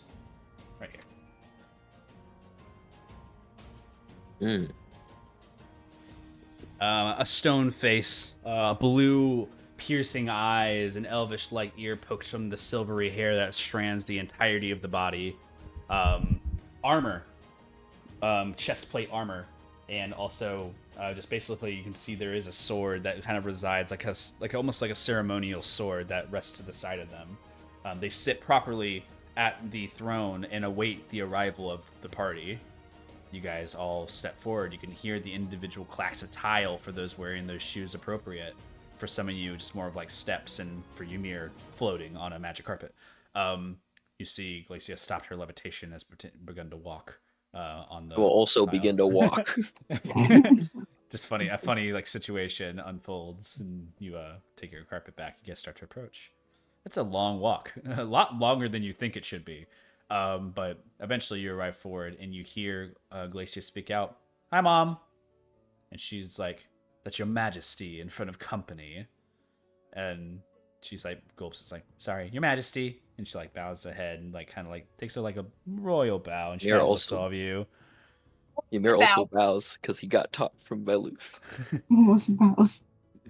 It's you guys do your best at what it is, and she kind of like smirks, like Glacia smirks at that, and she kind of chuckles. "They don't know what they're doing, Mom." And Mimir, like, "You're doing it right, and you know you are." And she doesn't say anything, but she just says it out in the brain. It's like, "It's fine. I've heard a lot of things about you in your time out with your brother. I've had many sendings from Gar in the province. They've said you've been very bad. And I was seeking to find you, but it looks like you have found me instead. Would you like to come and tell me what has happened in your absence?" She nods her head, and she's like, "Coming. Just 1 second. I'll be right back. 1 second." And she like whispers over, and she walks over. "I can still hear you when you whisper, dear. Sorry." Walks over. You see her having a private conversation with her mother for a moment. But you guys are kind of all shared in that bow and like kind of slowly get back up, kind of confused. But all 5 of you stand there. You see, at this point, Carnelian, I think you see it first, guards. Many knights. Like, you just see the crossbows. You see them on the ceilings now. You see, like, all the different knights around, and it makes you a little sweaty. Can I pretend, like, and just walk over to the side and, like, just stand by wall on guard, hand on my gun? Why would you do that? The moment you try to like move from the area, you see a knight kind of step forward towards you and like kind of block your approach. You just hear the clanking of heavy armor. Is there a way to sit down? You stand. And Now you want to sit? If you want to sit, you can sit. Now you want to sit? This is one of the few situations. The person who Why would you want to you want to sit fucking sit all of a sudden? in front of the queen? Is it a crime to sit? You shitting me, right? Not right now. Karn's gonna sit on the floor. The knight kind of stares down at you. Don't you want to make a good impression? I'm tired. I can lift you up. Let me know. Idris, you're. I don't know if you're still paying attention to Glacier or your friends. Are you paying attention to one more than the other, or do you think your attention's drawn more to your friends? She's watching Glacia.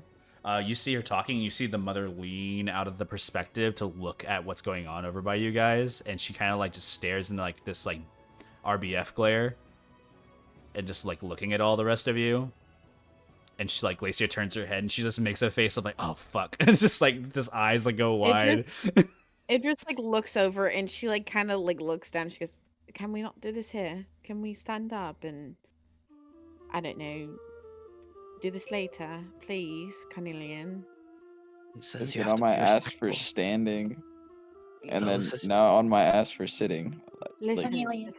there's a time and Carnelian, place, please. There's a Please. time and Fellas. place. I don't Idris understand what kinda- the problem is. It just kind of crouches. She goes, "We're being stared at by the queen. We don't want our cover blown." I'll pay you 10 gold right now. Right now, I'll Karn give you stands gold. up, hands out.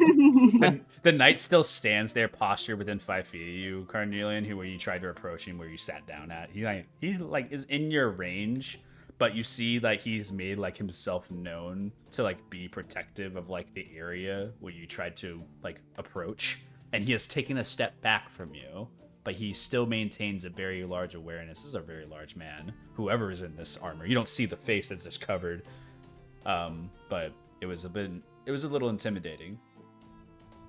Okay. Well, most will slide Carnelian 10 gold. Karn pockets that shit and shuts up and stands still. A couple moments later, you guys hear the whisperings of Glacia and her mom talking about something, and she kind of like stares over, looks at you guys again, double takes at Glacia, and nods her head.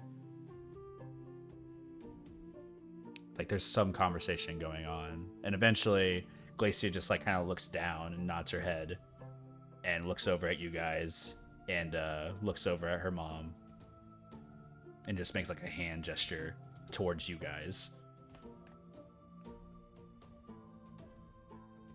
A couple more moments pass. You guys are still left to yourselves for a moment.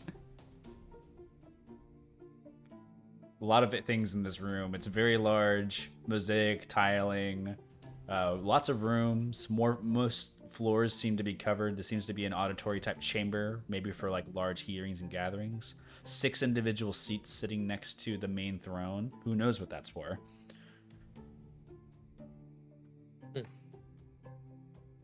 Places. Continue.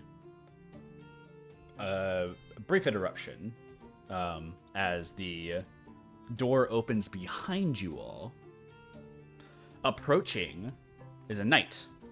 You see a mark on the chest of Boon Renegade, a melted in area of the chest plate, and they walk past you all who stand there. They kind of double take at all of you guys, but don't seem to bother you all and just walk past. You see approaching the steps, walking up, this knight of some kind takes the helmet off, like revealing themselves to like the two, nodding, making a bow towards the queen and also to the princess. And he goes and sits in one of the seats.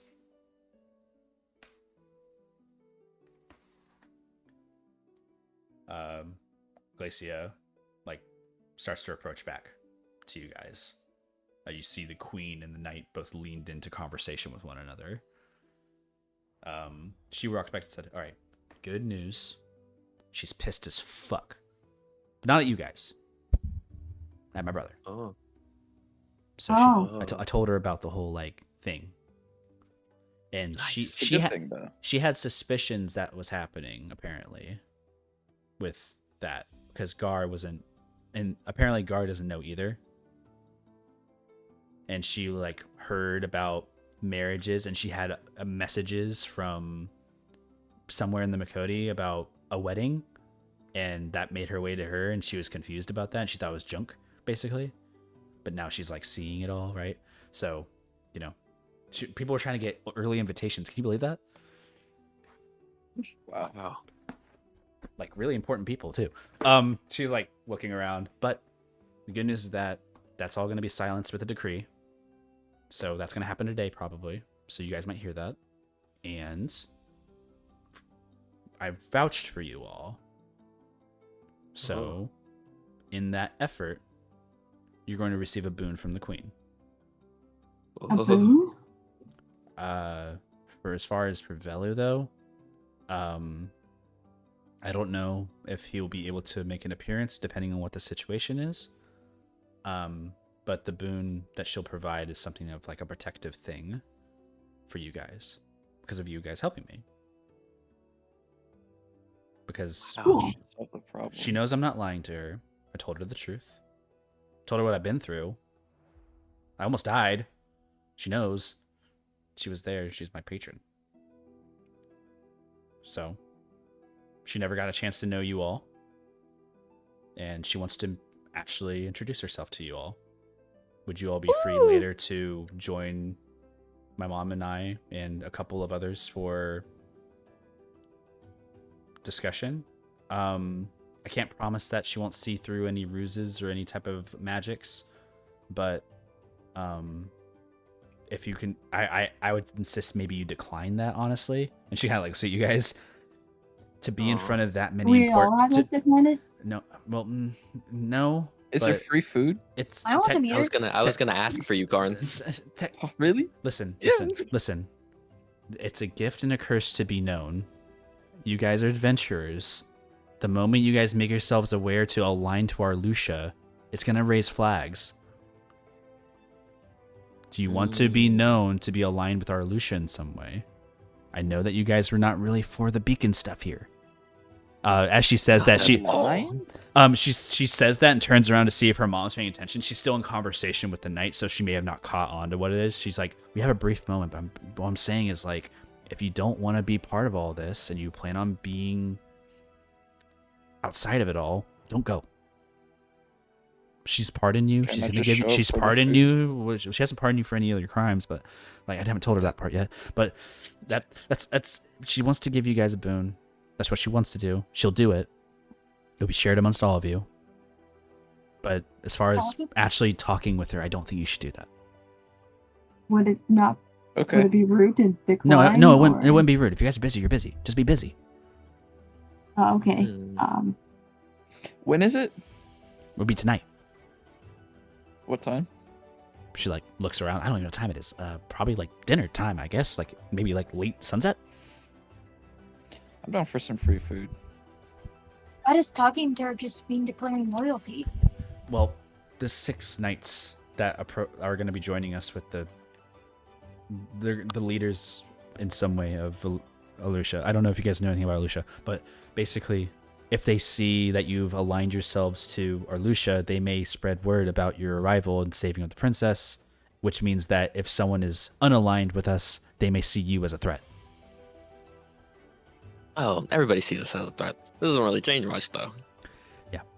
Way's gonna be I'm back pissed. to That's basically Father. what I'm saying. Way's gonna be very, very pissed. I'm Father, going. I don't know if you should make yourself present because I don't know if our Teleria would get targeted. Slayer is already targeted by Way. I should probably avoid this. I mean, if it falls under the province, then they can't really do much anyways, you know? Because, I mean, my mom doesn't have much control over Gar, but she does have a control over the people that protect places. So instead of it being the province sent, it'd be Credence, and she can switch that out, which is better. Would it be bad for me to go because I have something in my eye that's like I don't think they care about swollen? what you have. I think they don't actually care about the Makoti at all.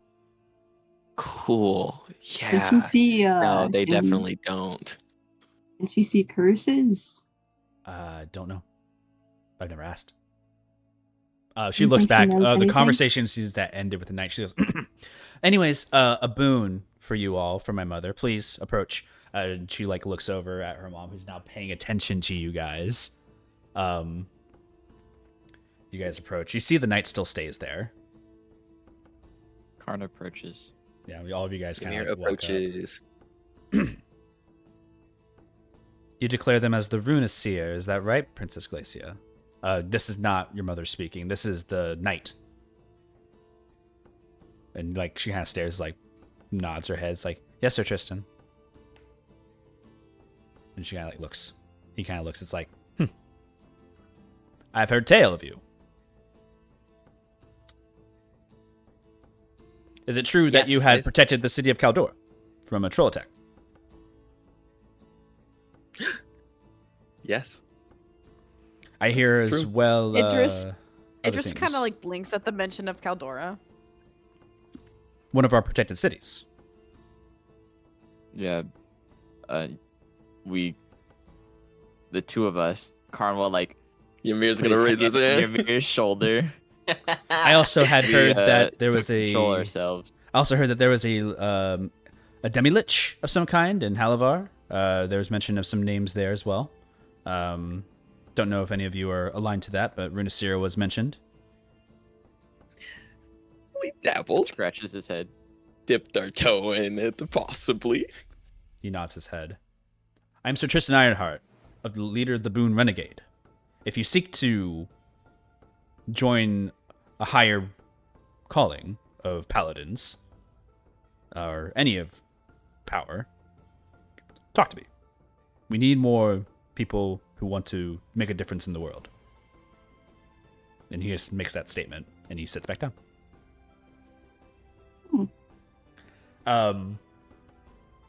The queen stands. She stands? Yeah, maybe? You don't see her walk, though. She, like, floats. Glides with a gown across the floor, almost. Down the steps, like, very, like, softly, and approaches you all. A hand raised into the air. You see from the hand a channeling of power. An aura. You all are bestowed with a blessing of some kind. It starts to kind of sink in. The feeling that kind of overcomes you is like almost a swift breeze and coolness. There's chills amongst you all. All of you receive the boon of the Winter Queen, the Frost of Tala. You guys are no longer cold. You guys feel warm, like to your normal states. The frosty temperatures of Arlucia don't seem to pierce at you and tip at you anymore. Velu, you outside feel warm. All of a sudden. What? You feel no longer cold outside. You're no longer shivering or any type of coolness. You feel warm. Like you're wearing a coat or some type of clothing. Oh, okay. All of you have permanent resistance to cold damage now. Damn. Ooh. This just lasts forever now. Who clicked their camera for a second? Me. Bro got Me. excited. As that occurs, you guys feel that warmth once more. And as that boon settles, for the day, you are blessed as well. You gain 1d4 to all ability checks, saving throws, attack rolls. Like you get a d4 to all of your checks for the day. Sorry, did you say immunity or resistance? Resistance. Okay, thank you. Yes. Cold First to resistance. make us fight the queen one day. Ymir, Might be useful. am I able to say something? She hasn't said anything yet, but she approaches. She's like doing something with her hands. You see the power kind of emanate from the hand, and you guys feel warm. You can say something if you want. Thank you for your grace, your majesty. The eyes that are still translucently blue, like an ice lake, look to you from the focusing of the spell. The hair that she has of this white, silverish hair moves from her face very like swiftly. She has a really stone face, nothing that shows happiness or sadness or frustration. It is a blank stare. You don't sense any type of feeling. It's almost cold, not to be a pun. But yeah, she just looks at you. Nods. Pardon me if I said anything wrong. I'm a bit new to meeting with royals. Glacia does not feel the effects of the boon. She just kind of stands there and smiles, watching you all. Thanks for the boon. Karn puts his hand out.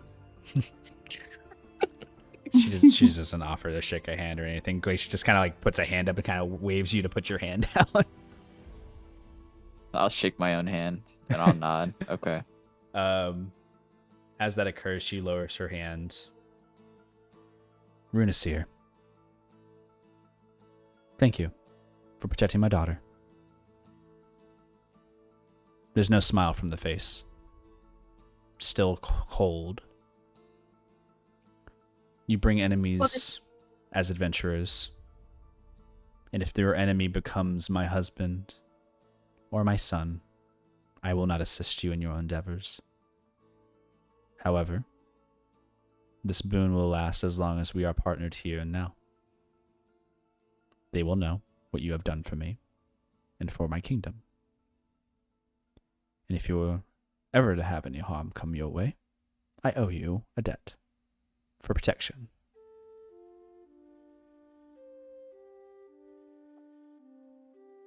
Cool. Are we talking money debt? Literally. Stares at you. You so find prefer- yourself needing sanctuary, and none is available. This will be available. She kind of looks at all the rest of you and looks at this city, like in like a past you sense. You will be able to reside here as much as you need. Not in this castle, however. If I may. Stares at you. Could well, I don't want to speak for everybody, but we were trying to discuss a place of living, if it could be made in certain preparations. Would that be possible under your power? Are you wishing for a bastion of some kind? Or are you looking for just a temporary home? Why not, Cap?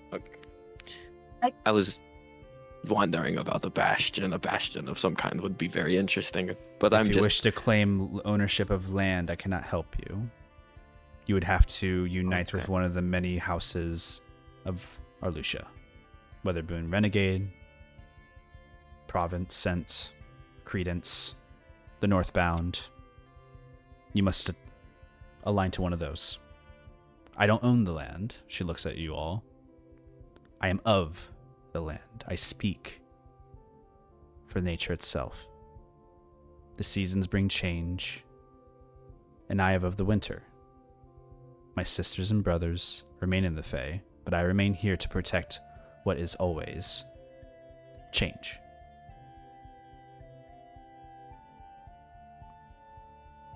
She looks at all of you, looks at her daughter, puts a hand on her daughter's shoulder and hair. My daughter will grow up one day. She says this as she's like 100 and something years old, by the way.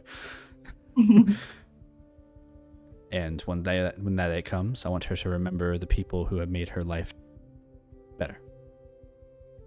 If Runiseer is the name, then that will be the name. She pets her daughter's hair.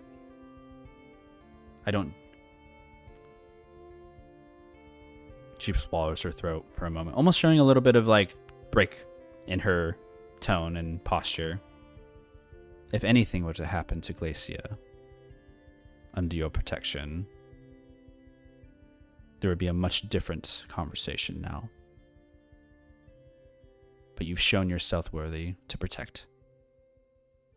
However, she looks at her daughter, and her daughter looks very sad. Glacia will remain here. I cannot have her traveling on your adventures and the dangers you seek. She has fallen once too many times under your protection, though you have brought her back. And I cannot accept that my daughter one of the next heirs to Arlusha, is lost. You must understand this. Mimosa will nod. Are we allowed to visit, Your Majesty? Glacier like chimes in. Yeah, you can visit. You can visit. And she like kind of like the mom like looks at her. In moderation. If the princess makes herself available, of course. Mir's gonna raise his hand. She can't go like anywhere outside of the kingdom anymore. Given the situation with Prince Wei, to have them together would be horrible. And the only place that she can be safe is here or nowhere. Yet, we will be seeing them all once again in the Epoch. Once we return to Genesis.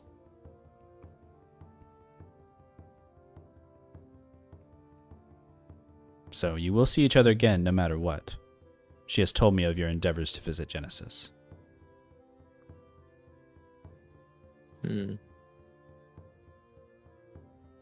during that time, when I am there, I will acknowledge you.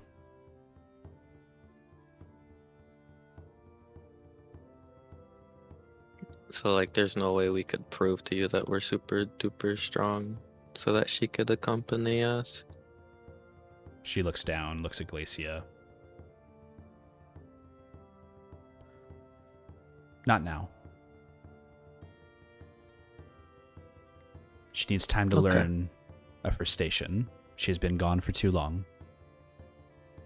And under the trust of the wrong hand, she like looks over and like, this is the first time you see like an eye of stink basically from her as she stares past you towards what would you imagine to be the south.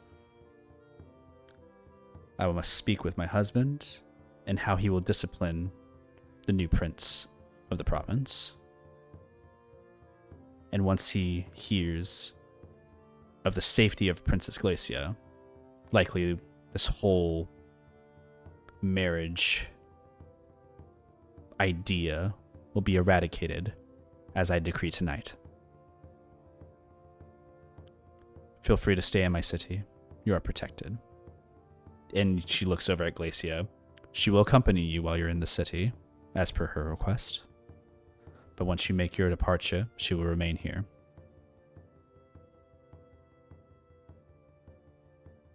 Again, Ymir's. thank you. She turns around and starts to leave. Glacia stays and just kind of like looks down sad, but also kind of like smirking a bit. Okay. Let's get within about 120 feet away from here. She like looks at her mom. Is Her there a mom just glares reason? at her. That's very specific. Let's go. He like walks. I counted one time. You guys walk. A door. You see the knight still sitting at the station of like the chair. Seems to go back to conversation with the queen. If any of you pay attention to that. Any of you who walked in, you have your weapons and everything still with you. You guys make your appearance outwards. Velu. You feel warm and you're watching this fence still go on. Eventually it does reach its end. And you see that one of them gets, again, the young adult gets pulled up. And you see a hand on the shoulder kind of rests there. There's a bit of animosity, I feel like, from the young adult as they kind of shrug the shoulder off and look disappointed. They like throw their rapier helmet to the ground, whatever. And like they just take the rapier and just like try to like, you know, break it in half, but it's like rubbery, so they can't really break it. And you're just kind of watching. Your friends come back outside with Glacia, and you guys see Velu, who's watching this fencing match. Mimosa's gonna tap Belu on the shoulder. We're getting hanged tomorrow. Like she did all she could. Wei was the favorite child. What? We're gonna go shopping for the clothes we're gonna die in. You coming? Yeah, I'm dying too. What? Glacius says We can- outwards. Whichever. What? It's a very sad turn of events. I hope I see my mother's face. My mom was in on it all along. I should have known. Oh, okay, Woe so is now I know us. you're lying. Well, she actually To rather die sleep it out. twice in a week. I actually died in there and got brought Jeez. back. It was really, really traumatic. Wait, actually? No, I thought we were just telling Oh, jokes. you got me. You got me. You Did got Did she me. die in front of you, Ymir? I was just wondering. I didn't pay attention. If I did, she looks at Velo. Oh, it's like points. Yes. My nephew. Oh. Yeah. Your You have other nephew? siblings? Wait. Wade has a. Is it Wade's kid? My mom. Mom's side. Okay. Mom's sister's son. You see when have a the helmet. cousin? You see when the helmet comes off. It's like a summer Eladrin on the inside, but it's like a young adult. Oh. Mm. Wow. You guys see like they're like they have like kind of a radiance of like heat and like fire to them, and they're like pissed off because they can't seem to get the fencing stuff down. Like they did try bending the rapier, and we were like wobbles like trying going back and forth. The person who's like trying to train them like puts a hand on the shoulder and just like whispers into them. They take their helmet off. They just look like a normal like elvish individual. They just like whisper over to them. You don't hear the conversation, but they seem to be sharing exchanges. This is why I stuck the hammers. Fencing teaches a lot about discipline. I never learned. They don't teach ladies that. Mm. They teach ladies the magic stuff. It's pretty cool. I can show you how to swing my hammer if you want to. I don't think I can even hold it if I tried. I mean, we can always start small. I'm sure I can find like a Like a stick. tiny hammer? Yeah. Cool. Like a tool? Okay, let's go to the shops and go get the clothes that we're gonna get Oh. hanged on tomorrow. Do you feel warm? Yeah. I wonder why. Oh. As long as my mom You got the- has this boon active for you guys have resistance to the cold. So Oh, your mom did this? she can kind of just do that. Why? I appreciate she- her then. So she knew about them? About Him. Like, how did he get the boon from being outside? you guys are the Runiseer. When I said that, they know the party of the Runiseer. Because you guys have a Oh. name, they grant the boon for the name instead of just individuals. It's easier. So if So we were we to like say- invite someone, If someone were to, let's say for example, she like points at Father Cruz. Let's say you die. Horrible. Hope it doesn't happen. But if you die, your boon goes away. I'm dead, so yes. Also, what if he? points at Carnelian. If you were to decide, I don't like this group anymore, and leave, you no longer have boon. Why do you But point at we- me for that? And she's like pointing like cross her fingers, and she like looks at the rest of you. And let's say you, and points at Velu, decide that you want to hurt me in any type of way. She can take that away at any time she wants. Okay. Did we add people to the group? I think so. So we Ooh. said you're a Runiseer. Yeah, but I'm already You get resistant to cold damage. Would it work like twice as much? No. She like smiles. I mean, she's already a Runiseer anyways, too. Right? Technically. There's just an image out there. Basically. She is. There's just an image out there of Zenon just feeling warm all of a sudden. Like, oh, that's kind of nice. We never said that. Buzz. No, it's not part of the group. We for sure never said that guy. Bro's was not there. our friend. Well, you know who it is? Bongo. Oh, does Bongo get it? Yeah, you see Bongo's Bongo. a You see Runiseer. Bongo seems fine, and so is Hopian. Fuck yeah. Pardon my language. Oh, fellow, you missed it. I was like super respectful. Everything you taught me. Velu gives you a slow clap. I'll be joining my mom was for. He annoyed the queen. I'll be joining my mom for the dinner tonight. Again, I recommend you do not go, but you can go. I can't stop you from going. I just don't think it's a good idea. Mm, I'm inclined to believe you. yeah, but then she said, There's I wanna go. responsibilities that are tethered to knowing high people. She looks at Velu. Velu nods. But like, Kind of want to, kind of don't. it pisses off way. It would, That's but what's more Oh. important, pissing him off or getting your job done? Velu nods. Pissing off way has only gotten us further into this mess. She nods her head very aggressively. Velu also nods. Oh. And then when I hear like bad idea, that just for some odd reason makes me want to do it more. Okay, Mimosa will just grab him by the shoulders and slowly direct him in a different direction. And Let's just go shopping. Idris, Cornelian, if you have a Shopping. moment, can I talk to you guys? Sure. Sure. Okay. Right now? Yeah, I can. If you guys want to go out into the town, you guys are good. It's not too terrible of a distance. And also, you guys get a closer look at the beacon. Yes, I want to find Merlin. Yeah. Oh, right. Oh, I have to go. I have to go ascending. I'll do that. I'll wait. Wait, can you write down like what?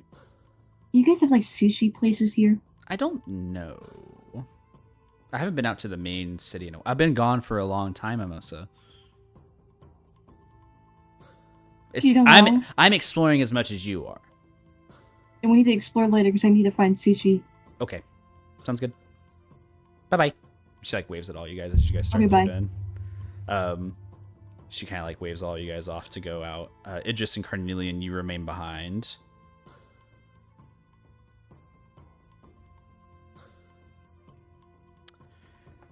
So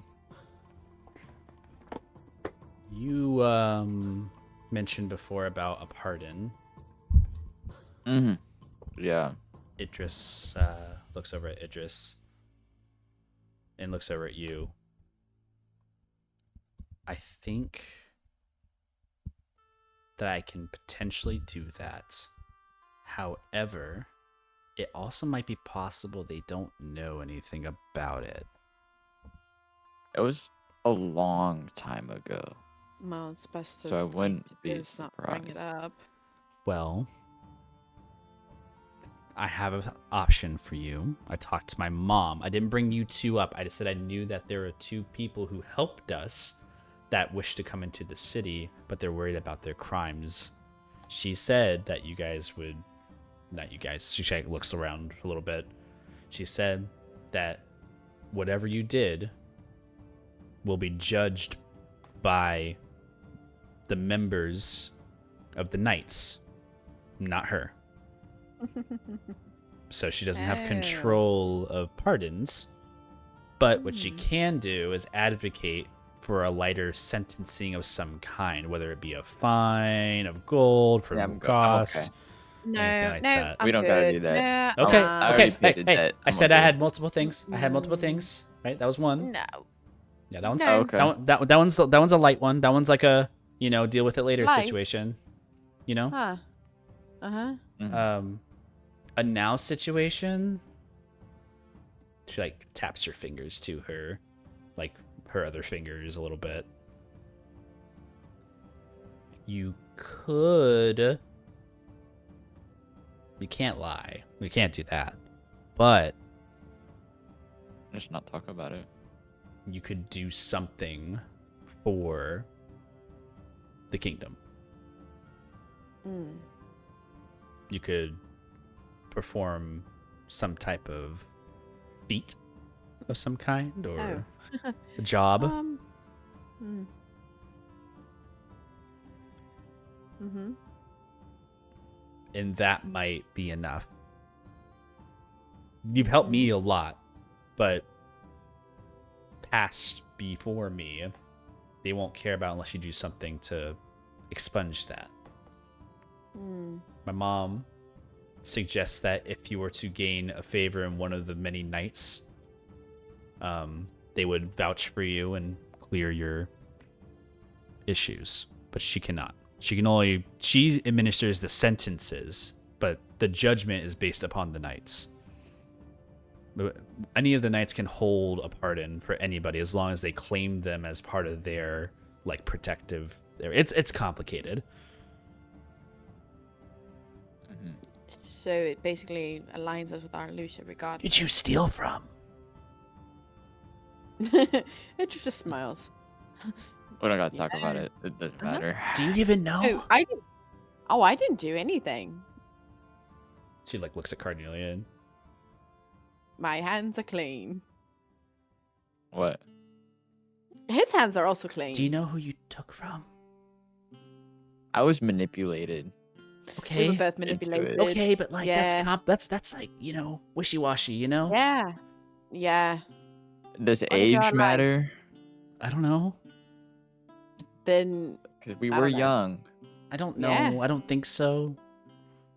All right, Oh. then. Well, it's not like they're not like We we sentencing never you to. talk about I it. don't think they sentence you to death anything anymore like that. I think that's kind of, like taboo. Yes, I don't think they do that anymore. I don't want to pay a debt either, personally. Yeah, but it's I like- think it's other people who did It's it. either a you debt, know? confinement, It's Oh. it's other people who did it. We I didn't. mean, do when it, it you know? comes, like, if it comes to it, Banishment's another I one. do a debt. Banishment, like, that's fine too, That's I fine. guess. Whatever. But She like stares at you guys like really confused, like banishment's okay, but that's where we're drawing the line. Okay. She just like continues a conversation with the both of you. Eventually, just comes down to the point of if you want to gain favor and like pardon yourselves, you got to align yourself to one of the many houses, not houses, but one of the knights of the 6. She tells you about 6 of the houses. There's the Northbound Knights, many of the outer cities of Lucia. If you go to an outer city and you perform something heroic for them, typically if the leader of that city recognizes you, they'll pardon you basically for anything you do. They'll like basically vouch for you and say, on my city you did some great things, so you should be punished for your great things. And that's like a whole thing. Talks about a couple of other places as well. They talk about the Boon Renegade. If you swear an oath to the Boon Renegade as a paladin, you're absolved of all your mistakes. You start fresh. But you also have to owe service to, the Knight's Guard. Which means you would basically be stuck in a paladin oath.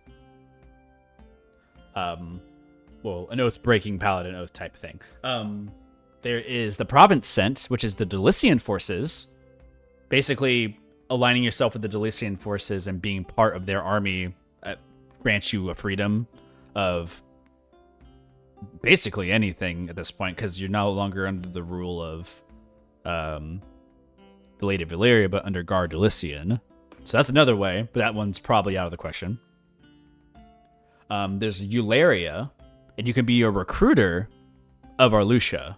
And all that means is that if you recruit a certain amount of people to come to the aid of Arlucia, like as people and citizens, you can be pardoned of your crimes too. You just have to get a certain amount of people to show up to Arlucia and become citizens. The last one would be Credence, the nobility group. You can earn a title and earn land, mainly by probably marrying into Credence is likely the way you do that. But the likeliness of doing that's probably very rare, unless you have some nobility in your background. So that one's also maybe out of the question. But she shares all this with you about your options of aligning with one of the knights.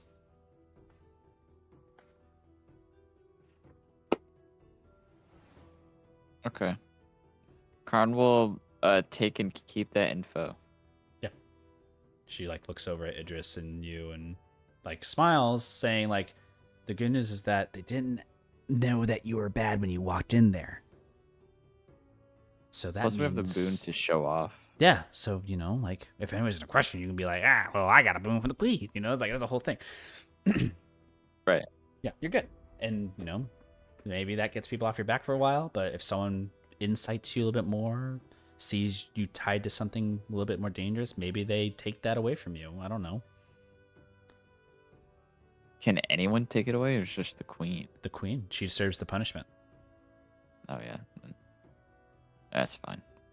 And What are we yeah. eating later? She shrugged her shoulders. I don't know. There's probably a sushi place apparently. Mimosa smelt it or something, and I don't know why they thought that. Huh? She like shrugs. Where is the sushi place? I don't know. I don't know that there's a sushi place. I think that he was just talking. I think he was yapping. Oh, But I do know. what's your favorite place to eat? Well, Can we go there now? no, because that's just back. She points back at the castle. Oh, But maybe we can go look. Let's go look. And she like kind of takes you guys both back to the party. All of you guys now are united. I'm going to say that the session ends here because we're at that time. What's the 6th? And I'm also going to ask a question to you guys as a party right now. I'm offering downtime right now until the moment of the you guys have protection basically in the city for a while, so you guys can have some downtime pass time until the triple eclipse. So Downtime. if you want to do that, I am offering that to Hooray. you now. Yes, Team queen. bonding. Yes, queen. everyone, Oh. type your response in general. But I'm pretty sure it's just yes all around.